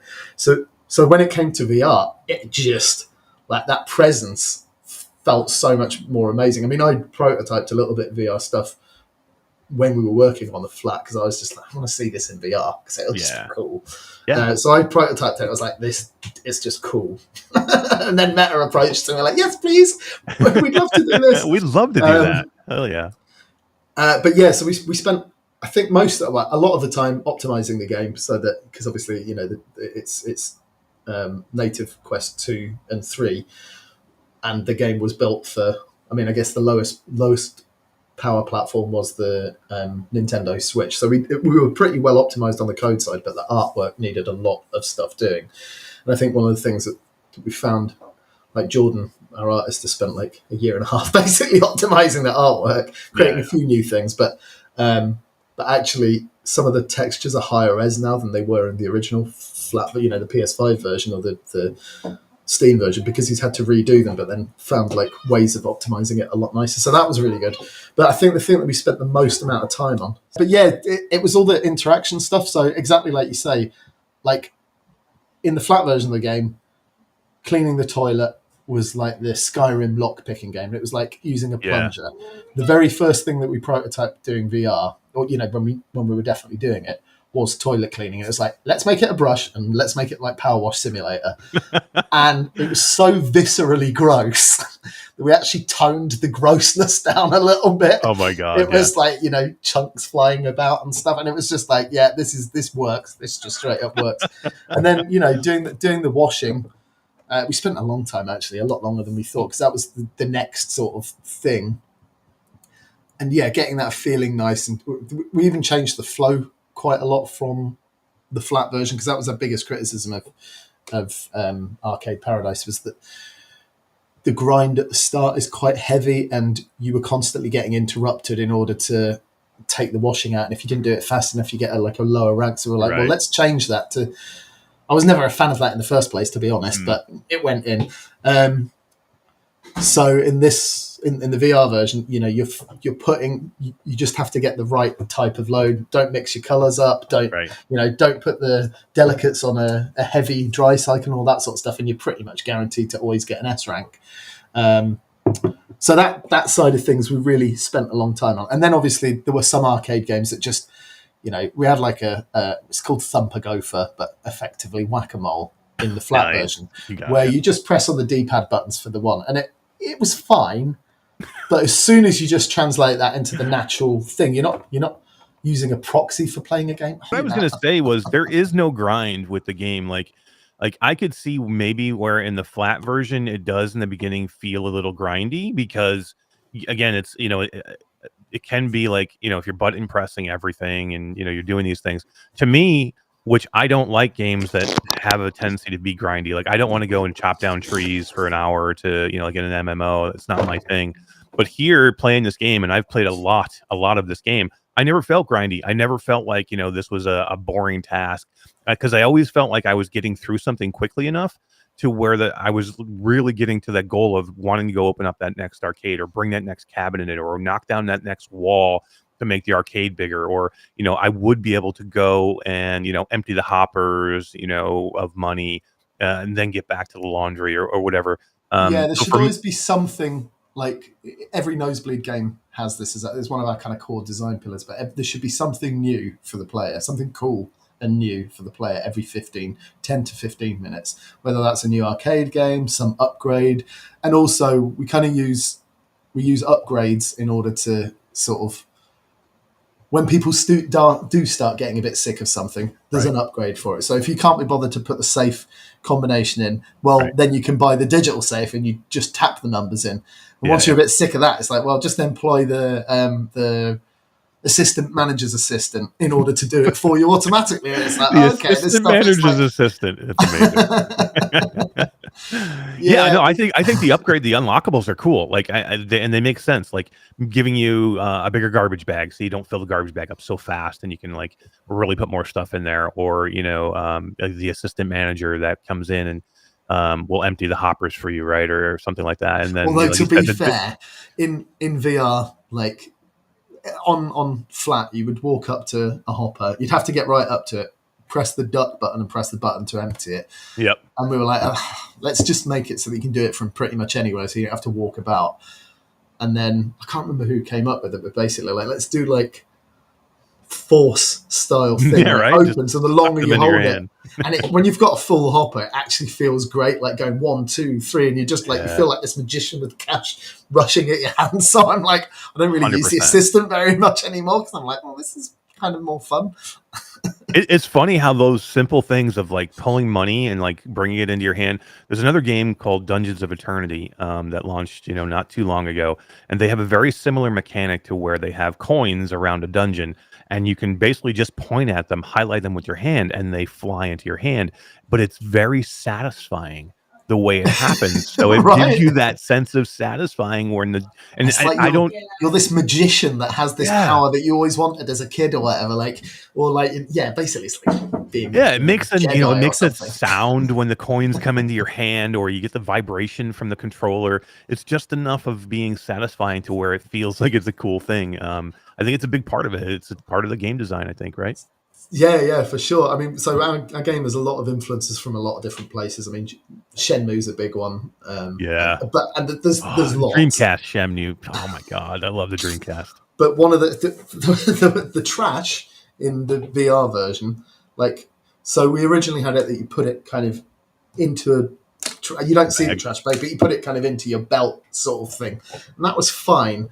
But then I was playing Resident Evil 4, the Quest version, and like when you kind of throw your gun and catch it again, or if you toss your gun, how it sort of goes and then zoop, comes back. I was like, we could just do that with the trash, and that way it's actually fun because you can just throw it up in the air and spin it about and stuff, and it'll just then magically come towards. Stuck that in, and everyone was like, oh yeah, collecting trash is a lot more fun now. It's not like that anymore. It's like grab it and then just throw it. Yeah, well, that's like you said. That's what it is. You don't want to make these things monotonous or tedious, especially in a VR headset, because being in VR, it's not like being on a flat screen where you're just like mouse clicking, or you got your controller and you can drink a drink and you can have a snack. You're in a VR headset. You need to make that the friction has to be super low. So I don't want to have to hit a bend down button to get to something, or I don't want to have to like physically maybe reach all the way over and get this piece of thing that it's going to be hard for me to get. I'm hitting my desk because I'm trying to reach it. You make it easy that was one enough of the things. That was one of our big learning curves, actually. Like, because we, placing the player and making sure that they're not hitting their desk if they're sitting down, making sure the game works if you're standing or if you're seated, and that was quite a big learning curve for us because we'd worked in VR for other people, so we did like the PSVR 2 port of The Room for Fireproof. And nice. We've done various bits and bobs. It's such a good game, right? I think we I bought pitched more for copies it, and I of The hadn't Room. played it, and then I played it on Quest, and I was like, oh wow, we're working on this, are we? Excellent. I think I've bought more copies brilliant. Of that game for our communities than any other game. I think I've bought like 20 copies to give away of The Room because people love it, man. We did the PSVR 2 version of that, so nice. so awesome. Yeah. But yeah, like kind of back to your point, it's about fun, right? It's about having fun when you're playing something, making the player feel kind of empowered. So we don't really have any lose conditions in the game, particularly. Obviously, the arcade games do because they're arcades, but even those are like trying to get as little friction. So if it's something the way you restart very quickly, it's one button press. One of the things that I've been asked over and over again in terms of like the Arcade Paradise VR is sort of fully immersive controls and so on, and it's like we did actually try this out, but like grabbing a virtual controller and pressing buttons on a virtual thing, we tried it and it worked okay for some of the games, but to me it felt a bit gimmicky. It felt a bit like, if you're playing like a console game that's been ported to mobile and it's got like virtual controls and it works okay. Yep. But if you've got a controller there right next to you on your desk that plays much better, why not use that? And so, exactly. So our kind of way of approaching it was like, well, what works? Like the twin stick shooter, that one just works much better with twin sticks. I mean, that's literally what it's for. And so kind of some of the more twitchy games we use that stuff for. But then conversely, something like I say, the whack-a-mole game, like that just becomes a physical game that just, it feels like you're playing whack-a-mole. Or especially the light gun games. So we did a cabinet, a light gun game as a DLC in Arcade Paradise. But we've made that like one of the first unlocks because it just felt so good. As soon as you had the thing, it feels like playing Point Blank. And that actually, the coolest thing about it was, so I got my mum, who's 91 last year, she hadn't been in VR before, and she was like, she's not into video games at all, but she was properly blown away. But as an intro, I put her in mixed reality with the light gun game in front of her.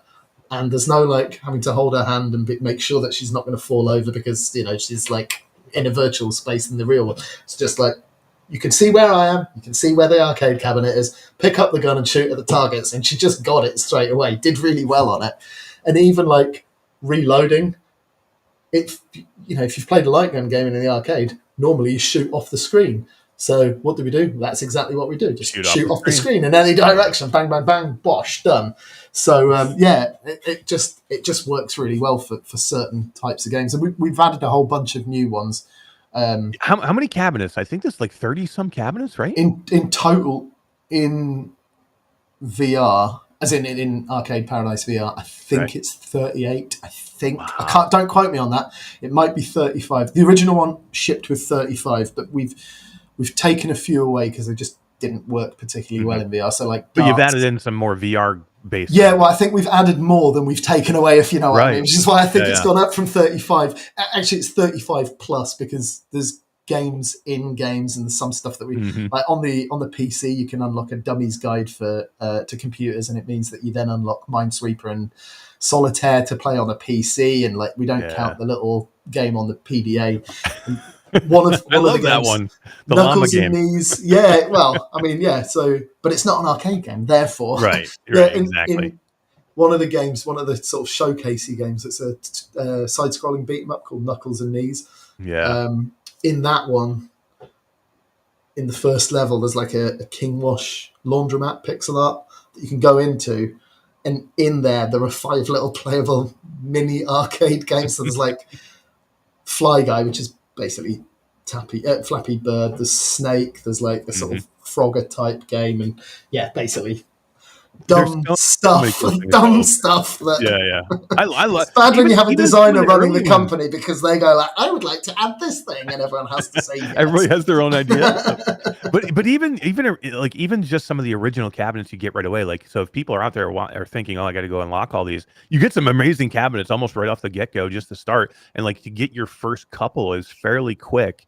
So you'll have like 6 arcade games to play almost immediately, literally within the first hour of gameplay, probably more than that. Maybe there's 3 unlocked right by default, but the 4th one you get a choice of 2, right? As part of the tutorial, and then basically you can make money dead fast. We increased like how much you earn. We made it less grindy anyway, but we increased how much you earn from everything. Just so people get into it a bit faster. But actually, one thing that I will say that people don't realize until they've played it a little bit is you don't have to do any washing at all if you don't want to. If you start playing arcade games and you start doing the objectives, the goals within them, basically each game has like a whole bunch of achievements. As you do those, the popularity of the machine will go up, and they'll start making like way more money than the laundromat does, like very, very quickly. I think the fastest I've got to the second extension is half an hour of not doing. Wow, no way, really. There is also a cheat mode that I encourage, and it will never break your. It doesn't break your. In fact, there is an achievement for it for using the cheat code, which turns your washing machines golden, and it means you're always by default S rank. On flat, that was basically put in as a solution. Well, not as a solution, but as a thing to stop you having to worry about like the washing if I don't do it fast. How do we get this cheat code? Well, on the title screen that looks kind of like that when the Arcade Paradise VR logo is up. Put the cheat code that you first think of into it, and if you've done it right, you'll get a little golden washing machine, like pixel art one on the main menu. I love if not, you can just back out and do it again. Up, down, left, right, left, right.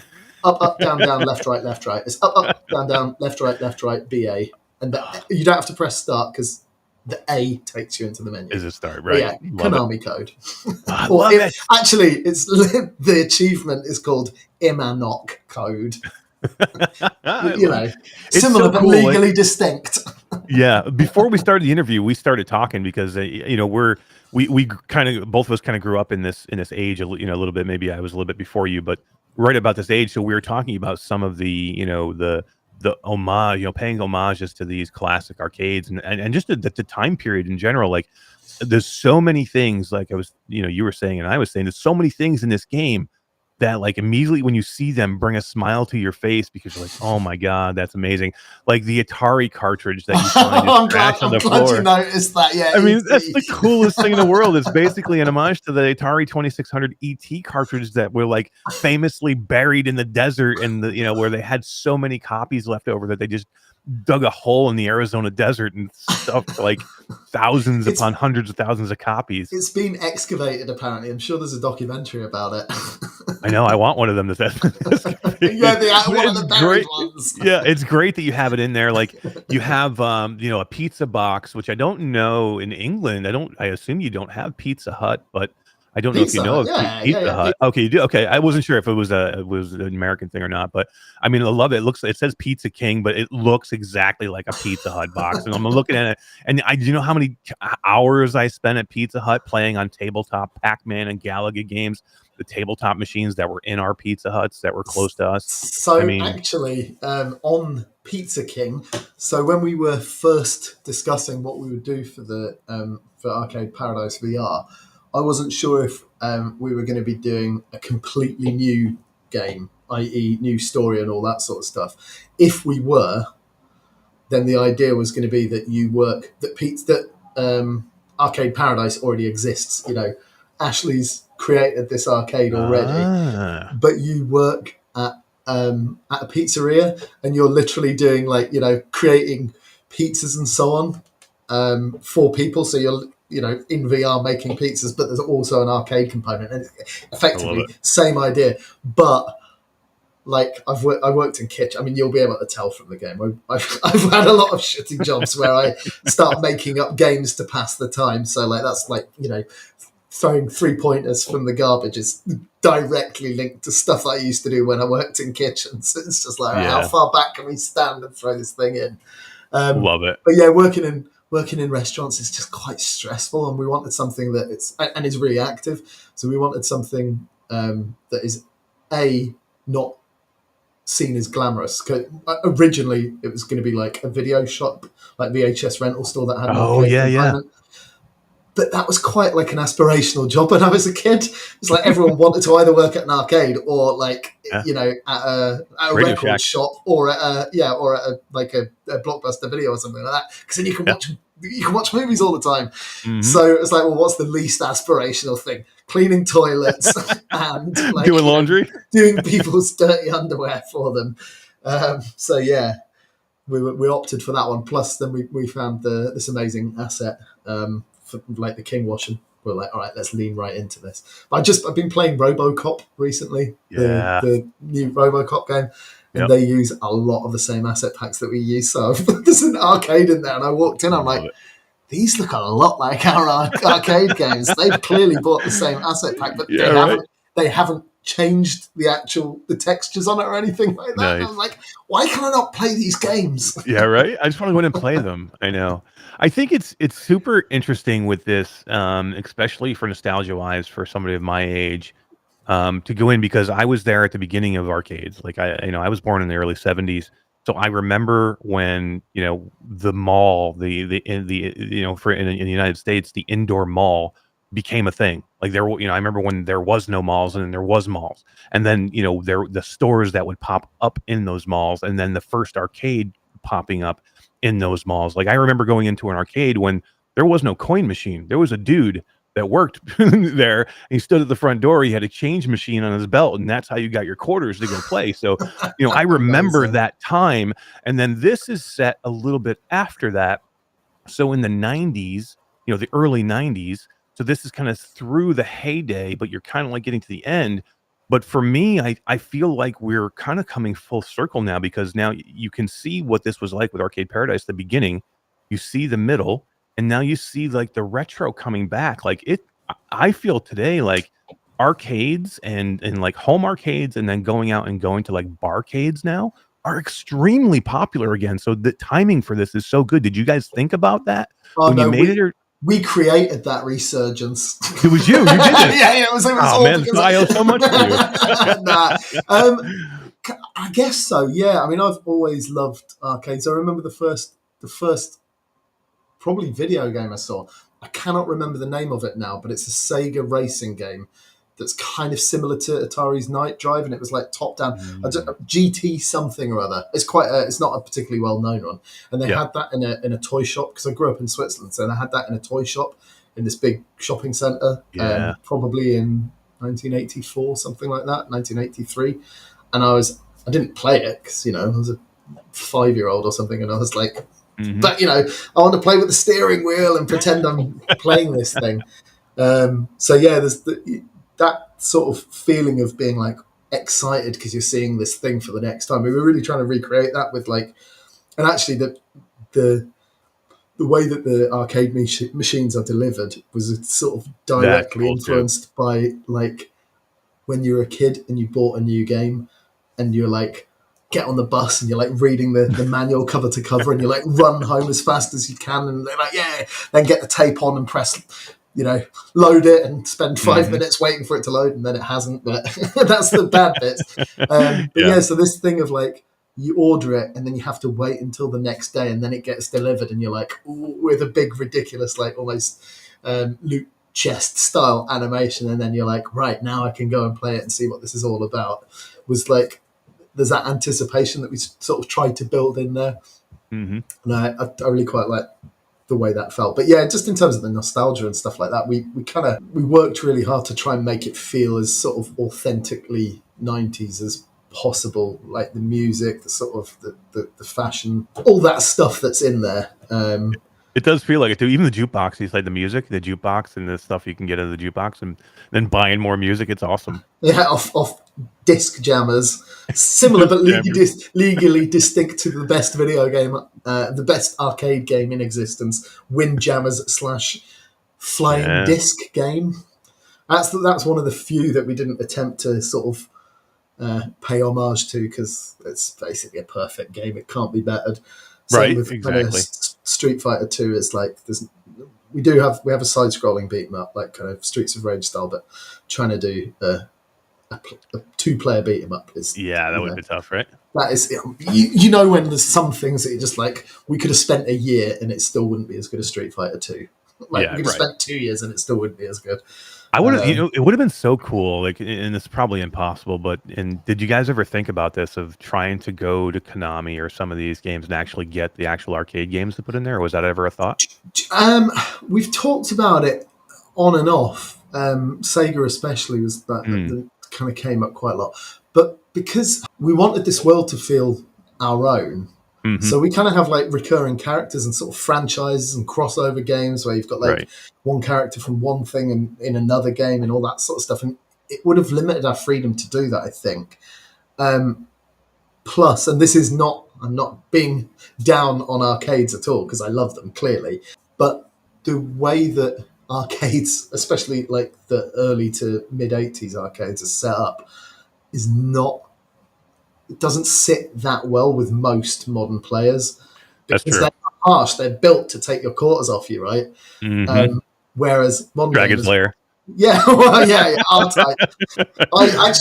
We went to as a group. There's an absolutely amazing like arcade, like retro arcade place in the UK. There's like 3 of them now, or 4 of them called Arcade Club, and. Nice.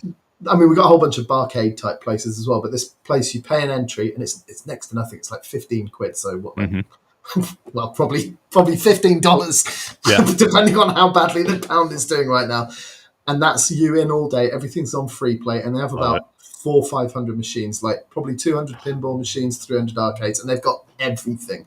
All the weird, like, Japanese ones where you're like shaking a pig to like old school. One of my favorites actually is, oh my God, what's it called? It's called Ice Cold Beer.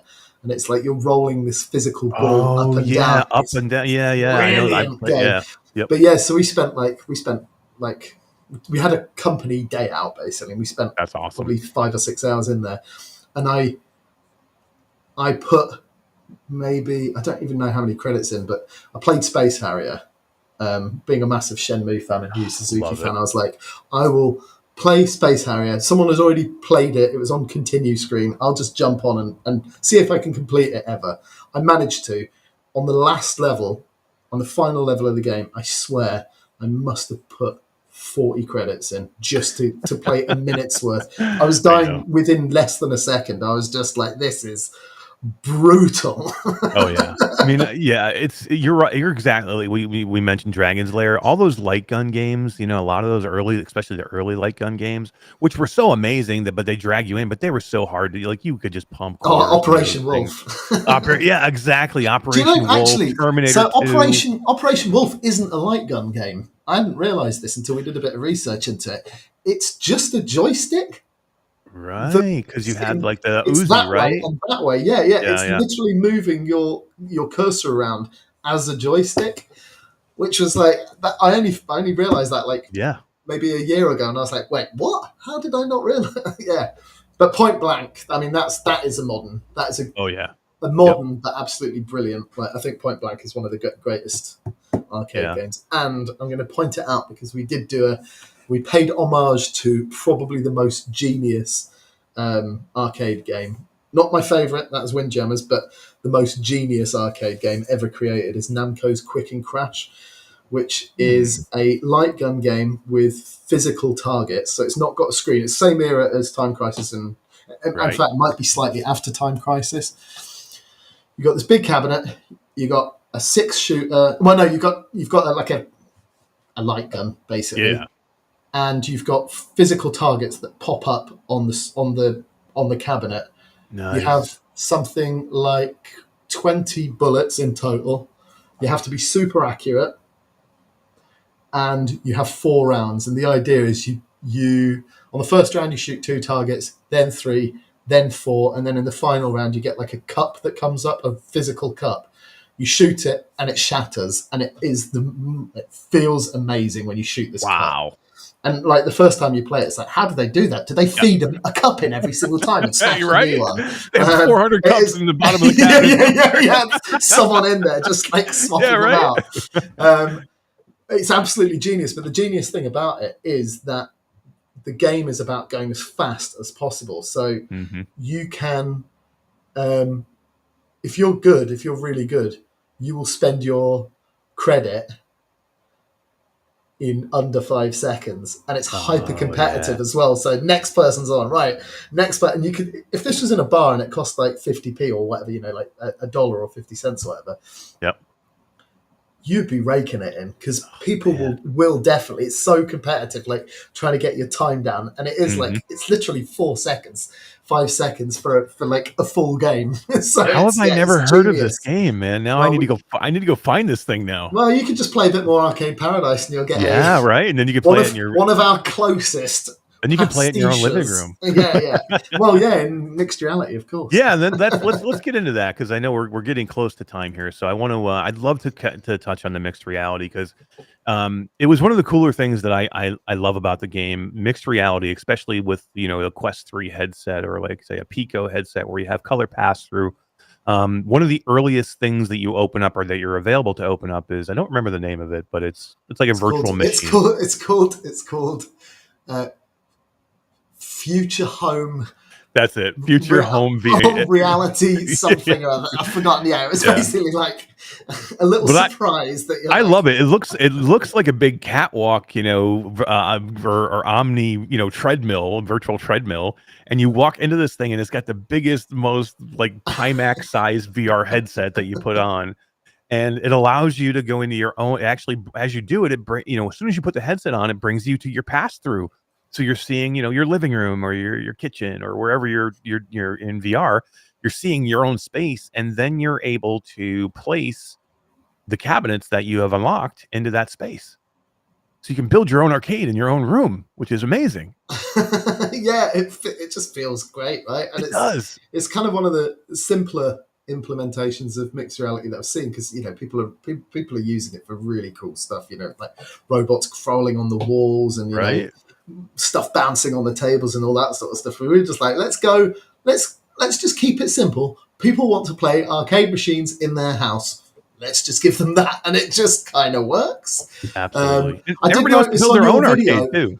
I did notice on your video that you weren't able to do it, and I've highlighted it to the team. I was like, "Is this a bug?"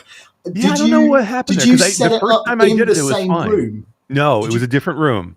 That's what happened. I played it early on because I wanted to get farther into the game before I started my live stream. So I played it early on, and I was in my bedroom actually playing it, which is a whole different floor. And then I came back to the game for the live stream, and I was in my studio here.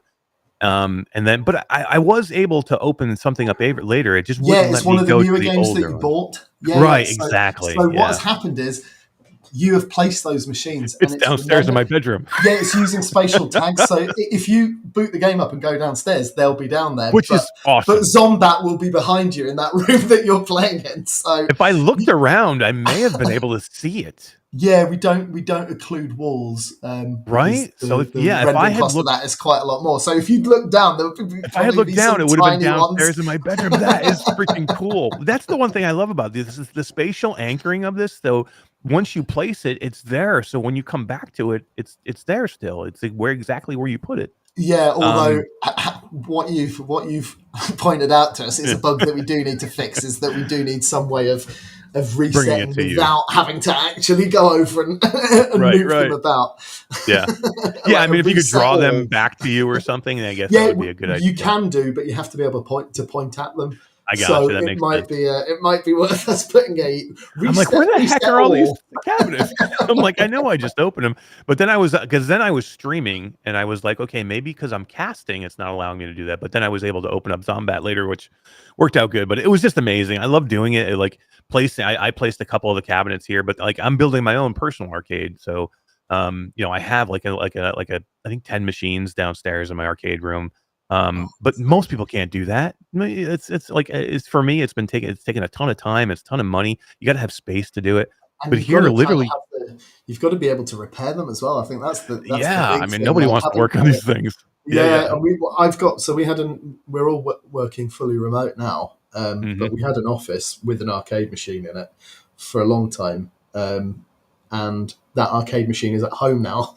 But there are some issues with it, and I'm a bit like, I'm not sure I'm up to soldering. Last time I soldered anything, I broke it and burnt myself. So no way. I'm my only soldering I'm doing is as I solder myself to the phone to call somebody to come. Exactly for me. 100%. But yeah, I mean, it's just cool that you're able to do it here in virtual reality, and with augmented reality, with pass through, with mixed reality, being able to place it in your own environment. It's so cool. I mean, how can you place almost all the cabinets eventually? Or you can't place the future homes one. Although we did have like an idea, like that would be that you could place it, and then you go into virtual reality, or it does some weird. We had a bunch of ideas, but there were one or two that just didn't work well enough in augmented reality, in pass through. Sorry, in mixed reality. God, mixed reality. But I can't remember which ones, and I can't remember why. But there were maybe 3 that we didn't include. I just can't remember. There was some technical reason that we couldn't do it. I just can't remember. But let's say 90% you can place. That's awesome. And play. That's and you can place them if you've got a big enough play space. I have to do this outside because I'm in the UK and we have small Yeah, right. houses. But I could do it in my backyard, and it actually looked really, really cool because of the lighting and stuff. I think that's what I'm gonna do. I'm gonna go through and I'm gonna open up the cabinets. I'm gonna place them in here and see if I can do it. And then I'm gonna take like a picture of it, and then take a picture of my own arcade downstairs, and just kind of have them side by side, and I'll post it out. That's amazing. I think that would be super you can cool. Place it, depending on how much space you've got in your proper arcade, you can put some of our cabs in there. Yeah, no, I could have a mixture of a VR arcade and a real life arcade. That would be cool. You can have the best. Our best game in Arcade Paradise is Blockchain. I love it. That's my top tip. It looks super complicated, but once you get it, it's like, oh right, no, this is really simple. There's no maths Blockchain whatsoever. is fun too. Like I had a lot of fun playing that one. Dre, we got to wrap this up. Let me ask you a question. What can people expect from Arcade Paradise moving forward? Do you have like anything coming that they can look forward? New arcade cabinets? Are you guys kind of done with the version at this point, or what do we think? We have some plans. We haven't announced anything yet, and I'll get my knuckles spanked by. Right, if you do. I say too much to announce those before you even launch. yeah. I mean, we haven't done any of it yet, but we have like some plans, cool. rough ones. I mean, the main thing is getting it out and then getting feedback and sort of, I don't want to say patching, but looking at any sort of points of things that we can fix that are annoying people, like kind of ease of use. No, what is it called? Yeah, like quality of life things, and some bits and bobs. I mean, we've got some good ideas of things we want to do with it. Plus, I've got a billion ideas always. Clearly, love it. And I don't love it. And everybody loves when developers support, right? Like they love to hear that. We're always going to be looking at doing quality of life. We'll look at feedback. Look at ideas to do new things. I think one of the things with that I'm hoping comes out of Arcade Paradise VR is the fact that we have listened to we've kind of addressed a lot of the concerns and sort of annoyances from the flat version, which we haven't necessarily rolled back into flat yet. But the idea is that we've kind of taken that on board and hopefully fixed a lot of those sort of things. Like the washing one's the big one. That was like the sort of bone of contention with most people. That was like, I'm playing an arcade game. I don't want to have to stop playing. And I was 100% with them on that from the get-go, which is why the cheat code is in there. Love it. Love it. Yeah, to me, it's all fun though. Like literally, this is one of the I've played so much into this game now. In different sittings and different times. I love doing it. I'm going to continue to play it. I'm going to open all these cabinets up because I want to check every one of them out, which is great. Like that's like the whole thing is wanting to get that next cabinet. Like can't wait. Like you said, like a kid at Christmas waiting for that delivery of that that truck to roll by and come out. And throw it. Yeah. And I think something that maybe might surprise players is the fact that there's actually a relatively engaging narrative in there as well. It is, yeah. It's sort of it takes some twists and turns. GameSpot said it was one of their favourite narratives of 2022. I love it. I was like, I used to read that. I used to read GameSpot when I was at uni. Yeah, right. When the Dreamcast hadn't even been released, and they're talking about my games now in a positive light. Super. Yeah, I would geek out on that completely. 100%. Yep. There's been quite a lot of that from me. Yeah.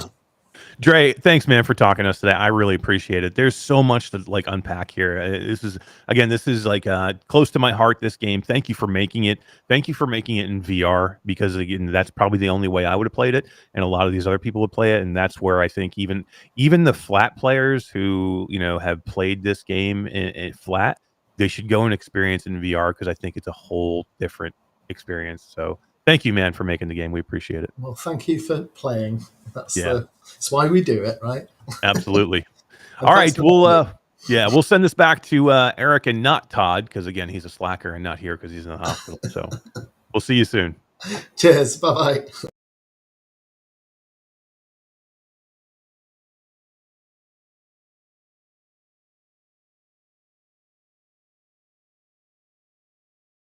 Oh, was I muted? I might have been muted. Thanks. It was a great interview. Thanks, guys, for hanging out and watching that. D, that was a lot of fun, man. There's a lot of cool information in there from Dre, and I love seeing that they're really into that game, man. They really love the flat version, and they loved making the VR version.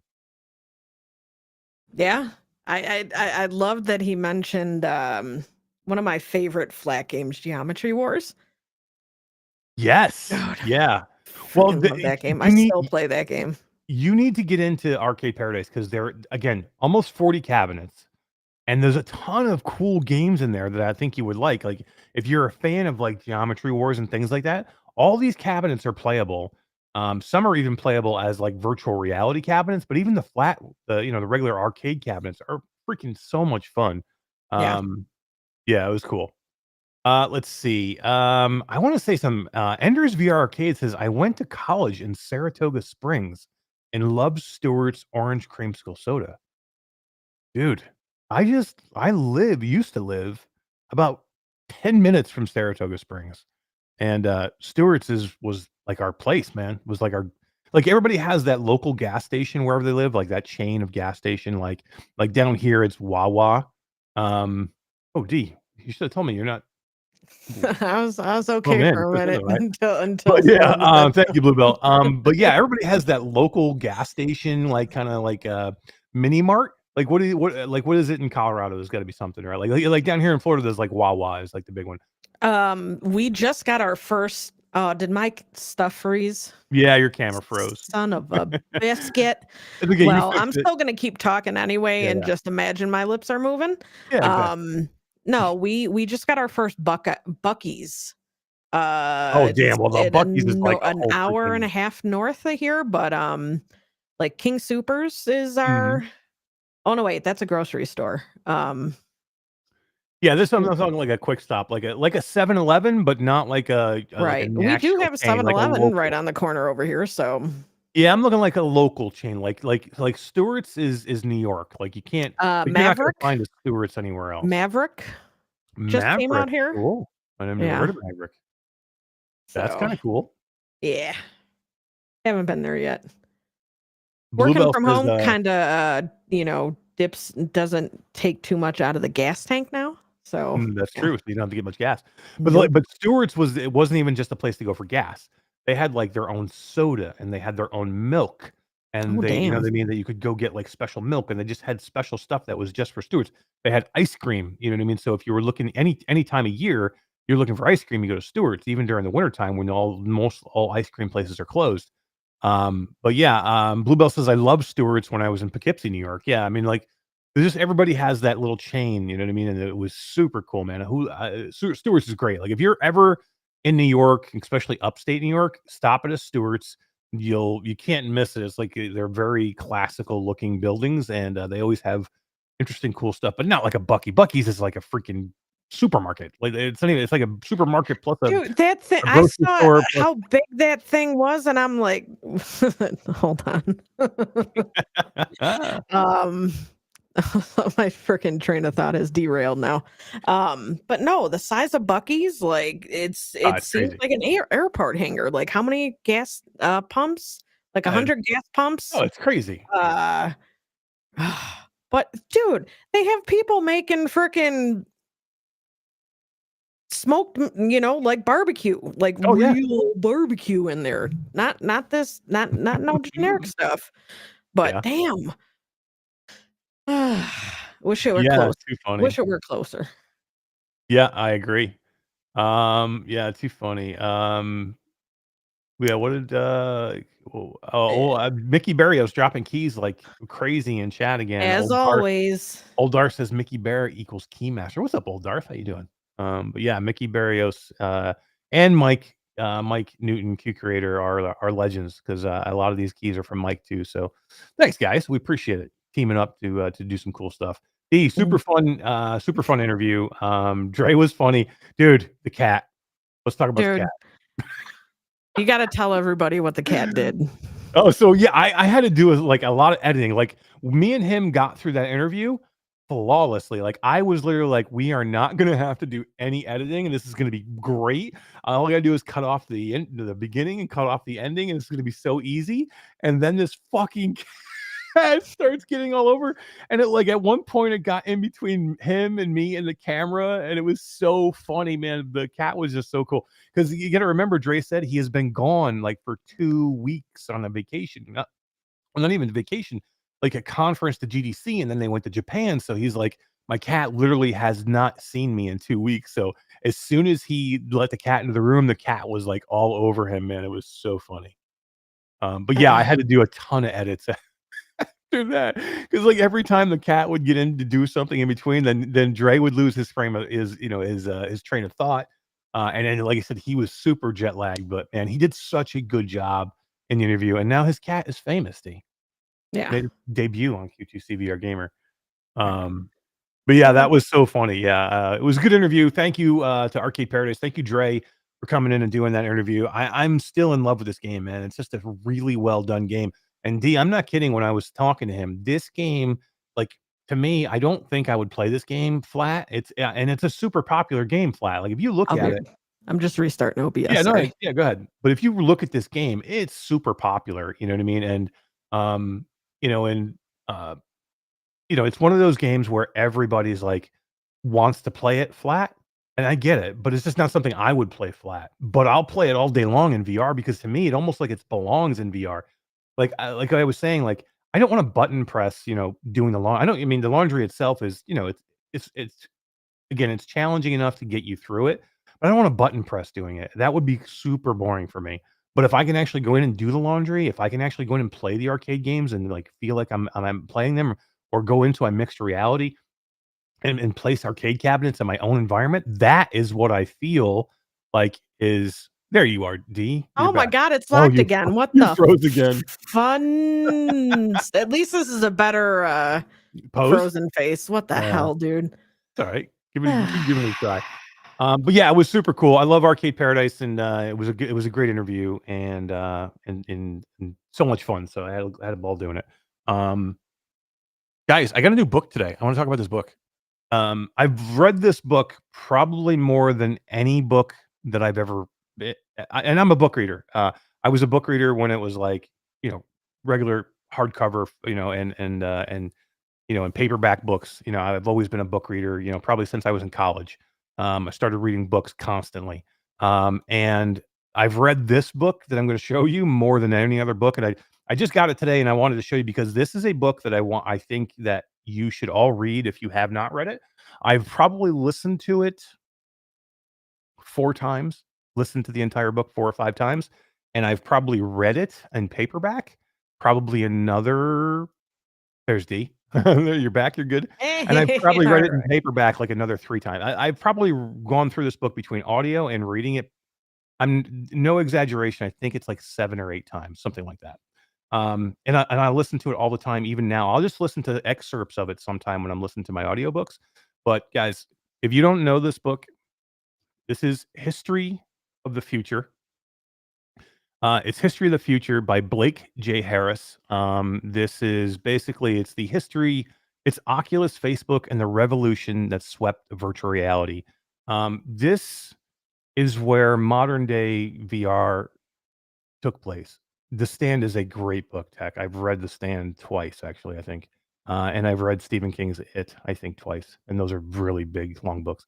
But this book here is, again, History of the Future by Blake J. Harris. And it's got a forward. There's a forward in this book from Ernest Cline, by the way, the writer of Ready Player One. This is probably one of the best books. If you want to know how modern day virtual reality started, how we got from Oculus to Meta, how that took place from Palmer Luckey making, his first Oculus prototypes, in a trailer in his parents' yard, to, the team, coming, the team of investors coming in and investing in him, Brandon Uribe, and that group from Autodesk coming in and investing, partnering with Palmer at that point, giving him what he needed to start, and then the whole Kickstarter they went through with Palmer, his great Kickstarter video, Palmer and Carmack. It gets into Carmack, it gets into ZeniMax, kind of slimy ZeniMax. It gets into all that. It gets into Facebook, and it gets into Mark Zuckerberg. It gets into all that. It gets into them, you know, Facebook investing in Oculus. The blowback that Palmer got into. How that happened. there was a lot of people that were upset with Palmer Luckey because they, it was his decision or his team, him and that team's decision to, to sell to Facebook, which I think was actually a good move in the end. Like I think they needed to do that. They needed somebody with that kind of money behind it to push it forward. It ended up not being great for Palmer, and maybe even today he doesn't think it's probably the best move. Maybe John Carmack doesn't think it's the best move. But to me, I think they needed somebody, if they could have found another partner besides Facebook that would have done the same, that still would have invested like Facebook is and Meta is doing today, maybe I'd be on board with saying no. But I mean, to me, like and I'm a huge fan of John Carmack. I'm a huge fan of Palmer Luckey. But I still have to admit that I think Facebook and Meta have done huge things with virtual reality. We wouldn't be where we are today without Meta. So whether Palmer thinks that was a good thing or not, probably doesn't. I actually asked him in person. I got a chance to meet him in person at our CES party 2 years ago. And when you meet somebody like this and you meet him face to face for the first time, you always have your hello, how you doing, how's it going?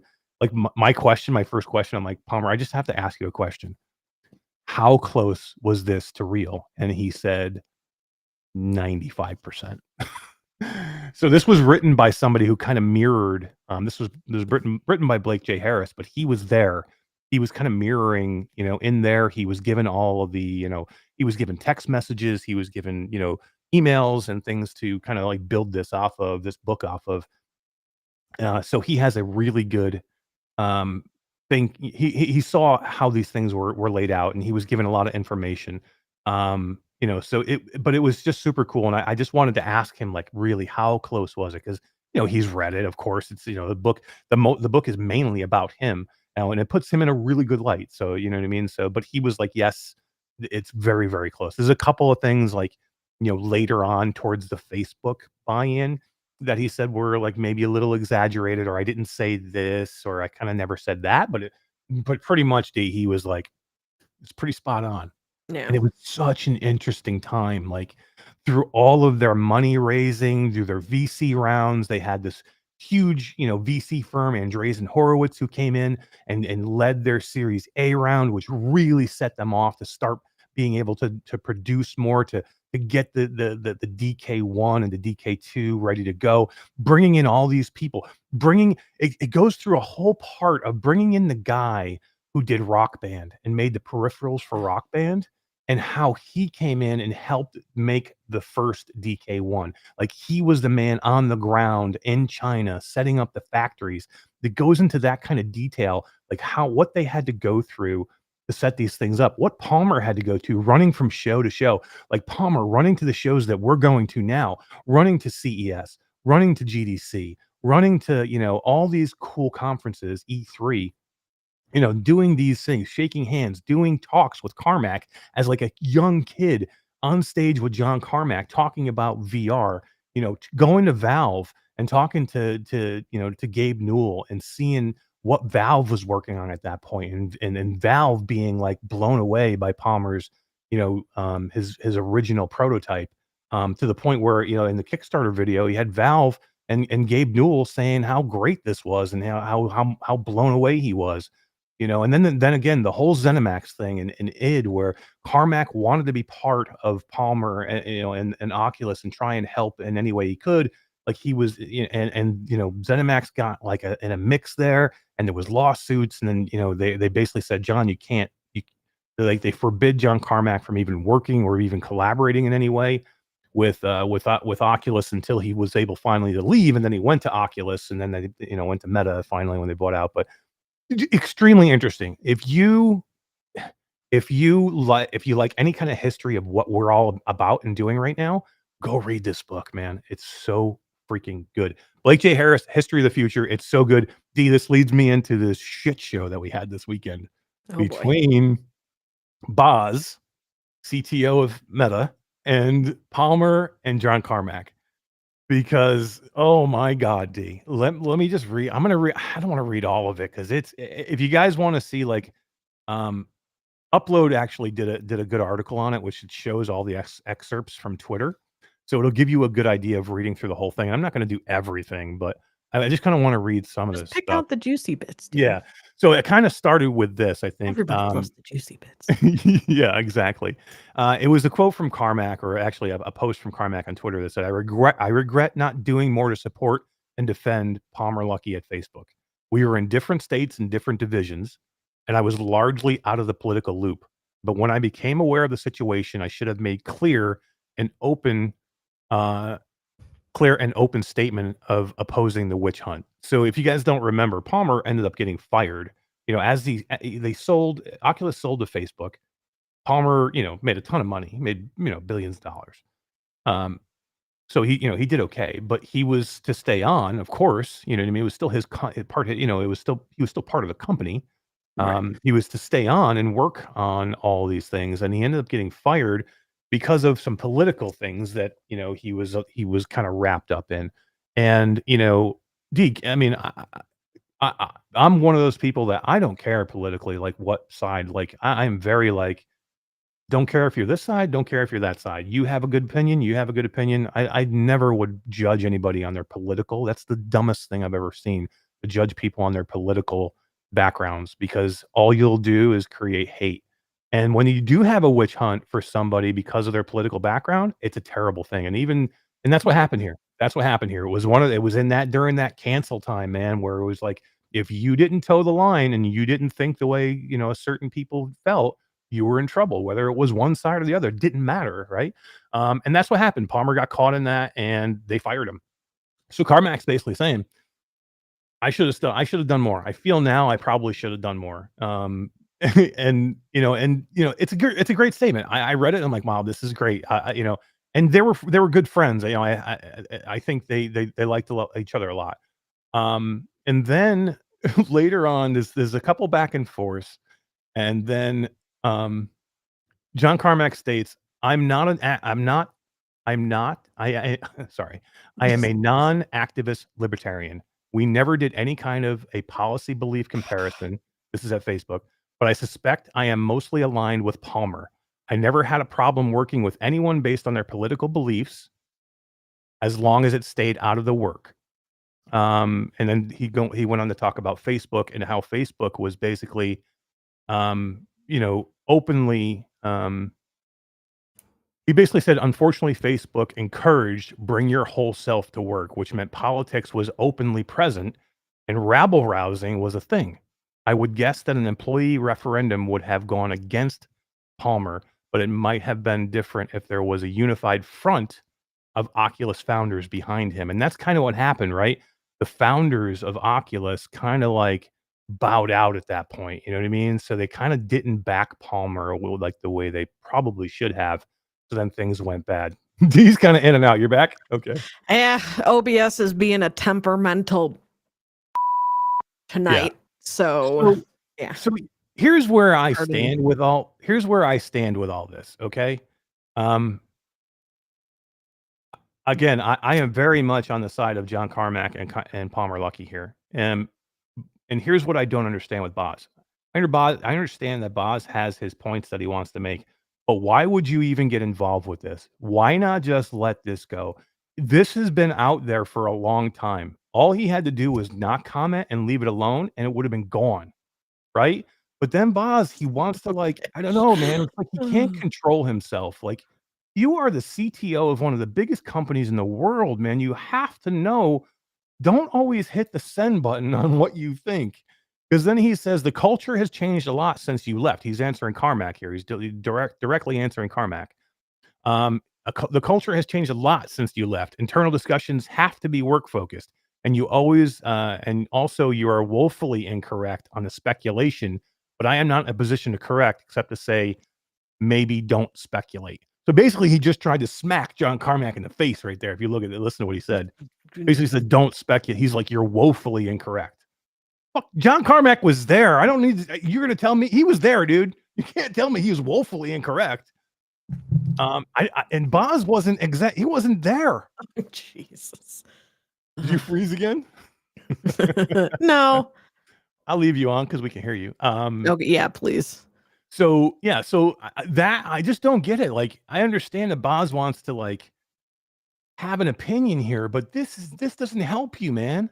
Why even get into it at this point?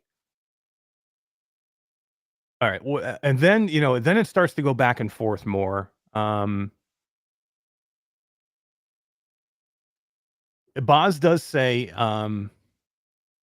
he does say he just says, I won't add to speculation on the latter, but I will say there is a reason we changed our policies to keep internal discussions focused on the work at hand. So basically, Boz is saying we've changed our policies since back then. Back then, it was bring your politics to work.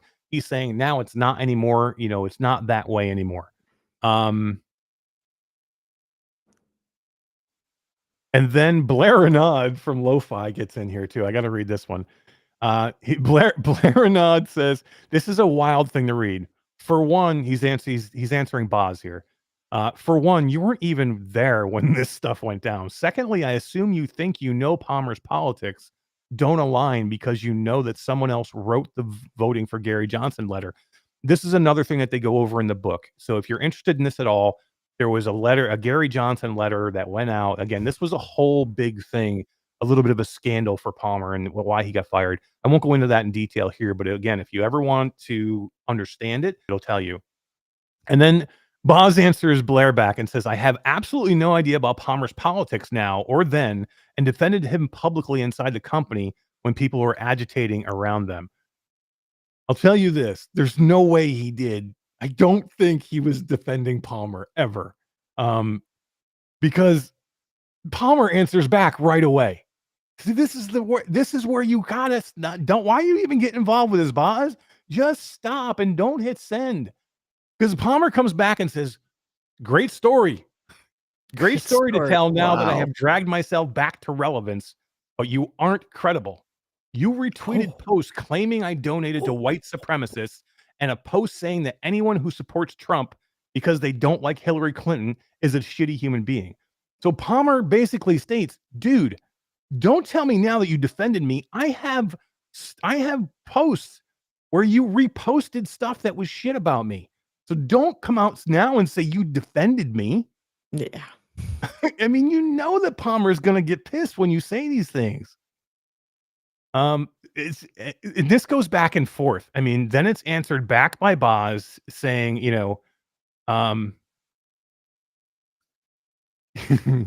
Boz answers back that says, you better than I know the limits on what can be said here, as I understand it. I think there is some jeopardy there. To that end, you are right in your critique that I am working with secondhand information. So he admits he's not working with secondhand information. That's an answer to Palmer basically saying, I think the NDA stuff is up, and I can. Do you want to drag out all this stuff that we could talk about? And and then Boz is saying, you better than I know the limits on what can be said here. Okay, so I'm sure that when Palmer left, there was NDAs that had to be signed, and certain things that had to be gone through. But Palmer's saying some of these things are up now. Boz, you sure you want to talk about these things now? And then Palmer answers him back and says, I'm down to throw it all out there. We can make everything public and let people judge for themselves. Just say the word. This got ugly quick.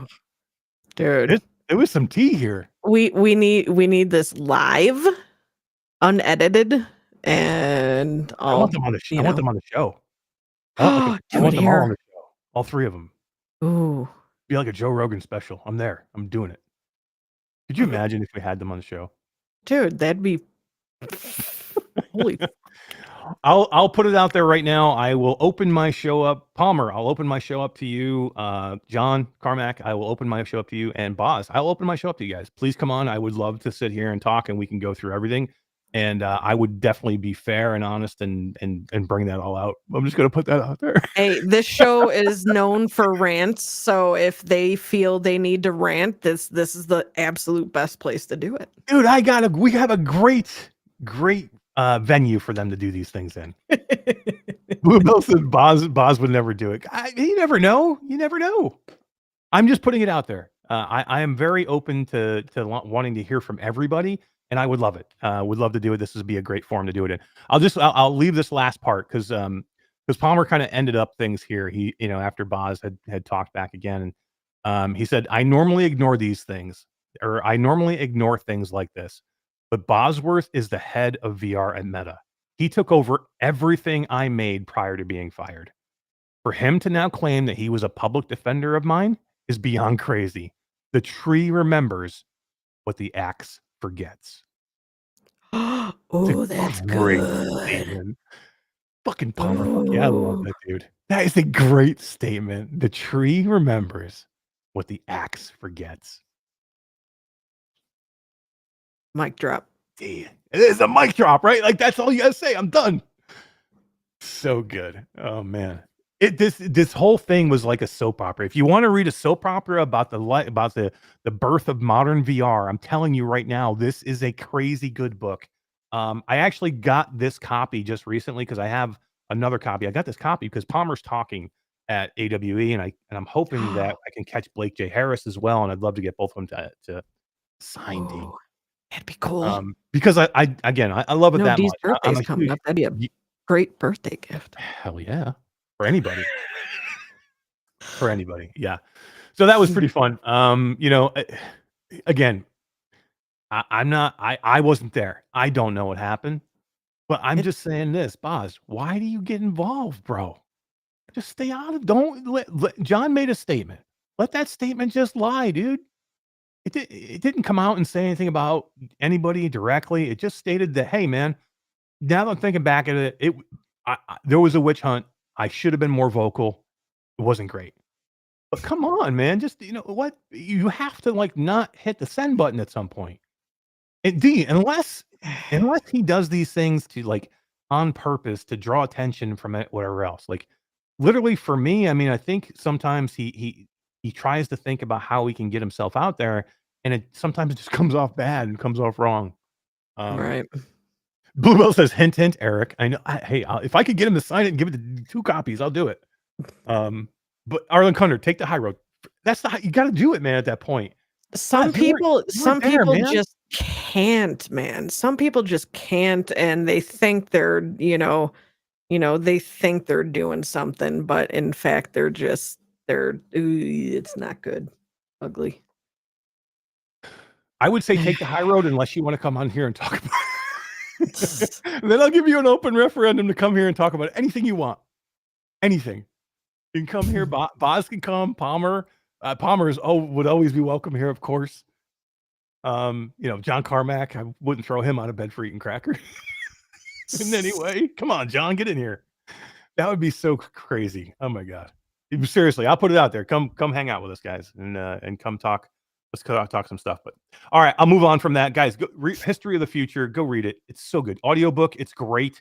The narrator who does the audiobook is very, very good. So it's a good, easy listen, and it's so freaking engaging. D, let's talk about bHaptics. Okay. We got my X40 suit here. Big news from bHaptics today. I just want to state bHaptics, awesome. This should have happened 5 years ago. Like Right. bHaptics has now become an official Meta partner. So what does that mean? That means that Meta is fully behind bHaptics to the point where you will now be able to eventually, not like today, but eventually with very shortly, be able to actually start buying bHaptics stuff right from the Meta store. So if you go to the Meta store where you want to buy accessories, the Meta accessories, or if you want to buy a headset from Meta. I wonder, would they ever put a bundle? You think? Why not? Sure, why not? That makes a whole bunch of sense. Yeah, I think the only time that I had, I used a haptics vest once when I took Roots last year for his birthday to Sandbox VR, and that was the only time I've ever gotten to use it. It's cool. really cool. It was a good question from Kubo92. How often do you wear your haptics though? I don't wear it probably as much as I would like because sometimes I forget. That's the only reason. Like to me, like the friction that there used to be is not there anymore. So literally, if I hung it in the back of my chair, I probably would always use it because literally it's just turning it on. Like all you gotta do is hit this button in the back. If it's charged, oh, there it goes. And it turns on, and then it connects to your headset or your PC, however you want. It'll search it, it'll find it. It's all Bluetooth, and basically, once you connect, you're there. And if the game is native, most of the time you don't even have to toggle anything in the menu. For probably there's a lot of games out there. There's hundreds of games that are already currently, set up for it. So all you have to do is turn it on. It'll automatically work. Some games you do have to go into the menu and toggle, bHaptics on, but most don't. Some you have to like mod them to work. Like I remember, I don't know if it's anymore, but I remember initially, like Population One wasn't Oh, native. But somebody had made a mod so you could basically mod it to make it work with Population One, and it was great. Like Population One, you jump out of the capsule and you'd right. fly, and your whole vest, like the wind was hitting, your whole vest would kind of light up. See, that sounds cool, dude. Yeah, Now you yeah. make me want a vest, dude. They're very cool, and like I said, when you get the ease of entry down to where it's easy to get into, and you don't have to screw with it anymore, that's where it's just you just put it on. Literally, just put it on, turn the power on. So, before it was like, okay, mod it, or I have to get it in there, or how do I get it set up? And it's not that way anymore. VR Central is in chat. What is up, man? How you doing, Wise? And he says, yeah, most of it aren't even for mods. The bHaptics player even auto launches on the games it's compatible with, and auto connects to the best. And he's absolutely right. So when you turn this on and it connects to your PC, there's a launcher that is on your PC that it will automatically launch. So you don't even have to bring up the launcher. It'll do it It's automatically that once. easy? Yeah, it'll automatically bring it up once Dude, you. if you're not going to use that thing, I'll take it then. Come on. I know, right? Absolutely. Dude. But literally, it's one of your putting it favorite on. games. Betty had mentioned it. Garden of the Sea actually has bHaptics, dude. I mean, who doesn't want to do bHaptics with Garden of the Sea? I mean, that's, I mean, come on. Yeah. So it's, again, big news for bHaptics. Guys, bHaptics, it's a Korean company. They've been freaking pushing this for a long time. And then for them to now finally get hooked up with Meta and to be able to do this is going to open up a lot of things. Like I can see way more games now being integrated with bHaptics. Now that Meta's behind it, you're going to be able to buy it easier. D, you said bundles. That makes a ton of sense. Right. They just did the Breachers integration. So, bHaptics is now in Breachers. You've got it in what's the other game? Is it Dungeons of Eternity? Is it Really? going into there? It's going to be into there or something like that. So there's stuff that's happening with that you're going to be able to do. So just all around good news. And D, right now 20% off sale. So like to celebrate this kind of thing, they're like, hey, let's do a big sale since we're going to celebrate. So 20% off. Mickey Barrios said, I tried to put on the X40 at GDC and it wouldn't even fit. It was not even close. Yeah, I mean, they are adjustable. So like they do have like straps here on the side. So you're able to adjust how big and how much they open up. So they'll fit a good amount of people. Mickey Barrios, he's beefy. He's beefy. So yeah, I'm not gonna fit everybody, but I would say probably, I don't know, what do you think, Mickey? Like 80% of the population? I mean, probably 85. It'll fit most people. And they have different sizes. This is the X40. They have an X16, which is a 16 rumble vest. I like the X40 because it's a little bit longer. It actually comes down towards my waist more. I'm a taller, I'm 6'4", so you want the whole vest to kind of come all the way down. What, D? Were you laughing at 6'4"? No, yeah, because like before I met you, I'm like, and then I saw you, I'm like, You're like, holy shit, dude. well, I You was are the a opposite tall way with mofo. Roots. I thought Roots was about my height. So when I met Roots, I'm like, oh, hey, Roots. Hey, Roots. So yeah, he was shorter than I thought. It's funny because you see everybody sitting down all the time. Right. But yeah, bHaptics, they're awesome. Super quality products, by the way. I've never had an issue with mine. They're really well made, never rip. I mean, everything is like solid. The motors are great. The integrations that are done are great. You gotta remember Alex VR was, he did all those integrations for years, worked with a lot of developers. So he's Right. with Contact CI now, but Alex worked on a lot of these, and he was the one who set a lot of these things up. So Bluebell says, will it fit Orland Hooper? I don't know. He's jacked. I don't know if it'll fit him. Orland He's Hooper's jacked, yo. Yeah. VR Central says I should try to get you to do a bHaptics podcast where your audience can mess with you like it did with mine. Yes, so that's That'd what be it would cool. do. Yeah, you can have it. You can so you can come on and have it like do things to you while you're in VR and like mess with you while you're trying to play a game. So That's pretty cool. that is cool. That is a good idea. We should do it, Wise. We should do it together, like a co-stream. That would be funny. Air Force One is still saying Area 51. I think he wants Area 51 from Plat the VR Studios. I think that's what he means. But that would be fun. So I just want to say congratulations to bHaptics D. I'm super happy about this. It makes a ton of sense, man. It makes a ton of sense. I want to open one more thing before we get going for the night because we're getting late here, D. We gotta get off here. I got a package a little while ago from Toast. From Toast. You know who Toast is? Toast Ooh. Interactive. Interactive. You know what they make? You know what they make? They make Max Mustard I know. and Richie's Plank. Did you get a plank?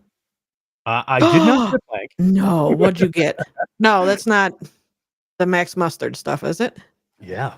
You. I haven't even seen this yet. So Impact Reality and Toast put these things together. But thank you to Toast for sending this to me. So I haven't even looked at it yet. So I want to just take a look at it. So D, I have a letter. I don't know what the letter says, but let's look. Oh, it's got some cool cards. D, these are sweet. So I got an exclusive key card from Max Mustard. What's the key card give me? You think I would know? This is your exclusive key card, access to a limited edition Max Mustard art book. That's right, I forgot about that. Oh, the so art I book. got this. You'll be seeing 1 of 30 limited edition art books from Max Mustard. So this is my ticket, like a golden ticket. Ooh, you got a golden ticket. Look at these. These are cool, D. These are foil. I don't want to see how cool they are, man. These are foil cards of Max Mustard. That is sick.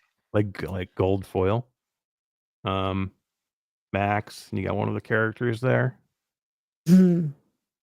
Super cool, man. Stubbins. That is pretty. I still haven't finished it. I got to get back in there. Oh, and D, who's the cutest characters in the game? The mud pups. Oh, those guys. The little mud pups. They're so Super cute. Cool. Then I think there's a little letter in here from the Toast team.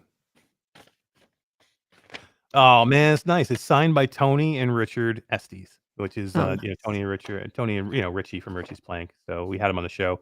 Right. He said, thanks for accepting our kit. He said, while at a VR conference in LA many years ago, the expert speaker explained that VR must be first person only.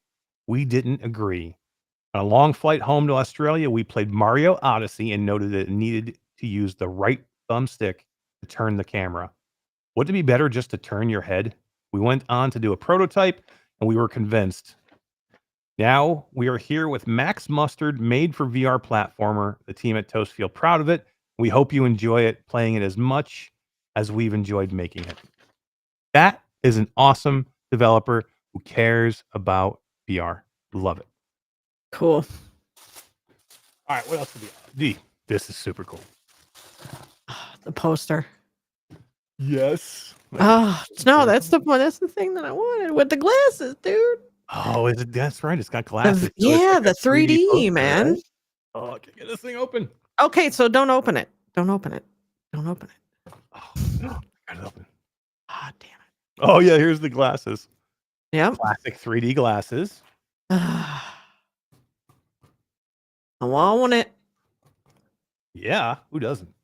Oh, D, I don't know if I can get this out of here. And leave it in there. I got it. Maybe. Don't want to damage it in any way. No. This is, oh my God, it's so thick, the material. It's like super thick, the poster. Right. You see, it's like one of those like 3D posters. So you look at it, when you don't look at it, it looks a little bit off, right? But it still looks amazing even off. Like I would frame this, like literally, I probably will frame this and put it in my backdrop. That's how freaking cool this looks. Oh man. And then to see it in 3D with the glasses on. Right. So cool. It's gonna be great. I'm shocked at the material. It's like it's not paper. It's like I don't even know what it's just it's thick. It's very like almost like a thick plastic almost. Is it like painting like canvas almost? Yes, exactly. Just like All that. right. Very cool. And then we got a bag. Max Mustard tote bag. That's cool. Very cool. And a t-shirt. Max Mustard t-shirt. Max Mustard. Awesome. Thank you, Toast. You guys rock. I will definitely get this up in the backdrop as soon as I can. So super cool. You were able to win that kit too somewhere. Yeah, Gleamio, I think. Yeah, in a Gleam giveaway. Yep. So, and maybe who knows? Maybe you'll see another one. Keep an eye out. Number one, go get Max Mustard. Go buy it because the game deserves to be buyed. Kubo says wheel giveaway with Max Mustard swag. That is a possibility. Why don't we talk about that? Let's talk about possibly. I tell you what, you guys go buy some copies of Max, and I'll work on them about getting me a kit for everybody. But for everybody. Well, a kit to give away to everybody. How's that? Damn. Giveaway. Okay. Yeah, I'll work on it. I'll try and I'll work on it. All right, cool, guys. That was a cool show. Again, thank you to Toast Interactive. Thank you to Max Mustard for sending that over. Super cool. And then we'll see. I'll work on it. Maybe I can get one to give away. Maybe next week or a week after. We'll work on it. D, fun show. It was super fun show. We miss Todd. He's a slacker. We kind of miss him, right? I know a little bit. Kinda, but I do miss Todd. When I saw Todd out there, so I hope you're feeling better. Yeah, definitely. We hope you're feeling better. Stay on your back. I'm glad the change went okay. Everything's going well. Stop it with the change, dude. Too funny. But yeah, get well soon, Todd. We'll see you next week. And guys, we have a really good episode next week. We have a lot of cool stuff to talk about. I have like half the show planned already, but we will do the Patreon meeting this Monday. D, guys, if you want to be part of the Patreon, it's very inexpensive monthly fee. Come in, it donates a little bit to the channel so we can help buy some things, do some stuff, and then you get to come and hang out with us every Monday. D, right? We do special things. D's in charge of the Patreon meeting. I am not in charge. We just know it was specifically stated when you guys are not there, D's in charge. She's taking care of it. She's not doing the whole entire show. I just come in and look pretty. I'm the talent. But yeah, Air Force wants to spin the wheel. I think we should try and do that. Let's get a wheel going for next week. We'll try and do that. Let's dust off the wheel, D. Bring the wheel out of like retirement, and I'll see what I can do. Remember? Yeah, I know it's rigged. That's why I had to take the wheel away. I literally had people going, "The wheel's rigged, man. I don't see my name on the wheel."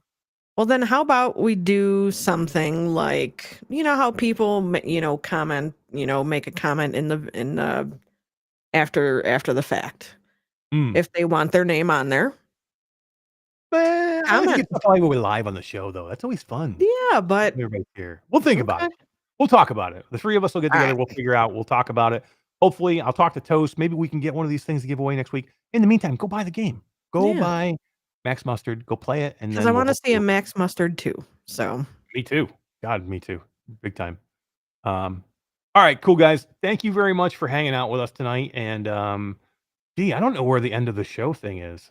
Like, well then let me take the opportunity to say that something else that also came out today was a Light Brigade update, and it's a hunter class and it's got a bow and throwing knives and it's so fun, and Dee's gonna stream it again on Saturday, so watch me on Saturday. That's a very good point, and we're not going to cover it tonight. We may cover it later, but if you want to know about it, Wes Dillon wrote a great article that just dropped during the middle of the show over on XR Update. So go check out XR Update, read the article about your favorite game. Oh, dude. Seriously. It was a slow start there because I streamed it for a little bit before the show tonight because I had to get in there. I died quite a few times, but then I got the swing of it, and it's so great. So freaking awesome. VR Spry guy says, do the wheel, D. Don't let the complainers ruin it. Don't let the complainers ruin it. Hey. All right, we'll see. We'll talk about it. We'll see what we can do for you guys for next week. I appreciate you guys being here. Thank you so much. And for D, Todd's not feeling well. Give him a big wave goodbye. We'll see you guys next week. Take it easy. Peace out.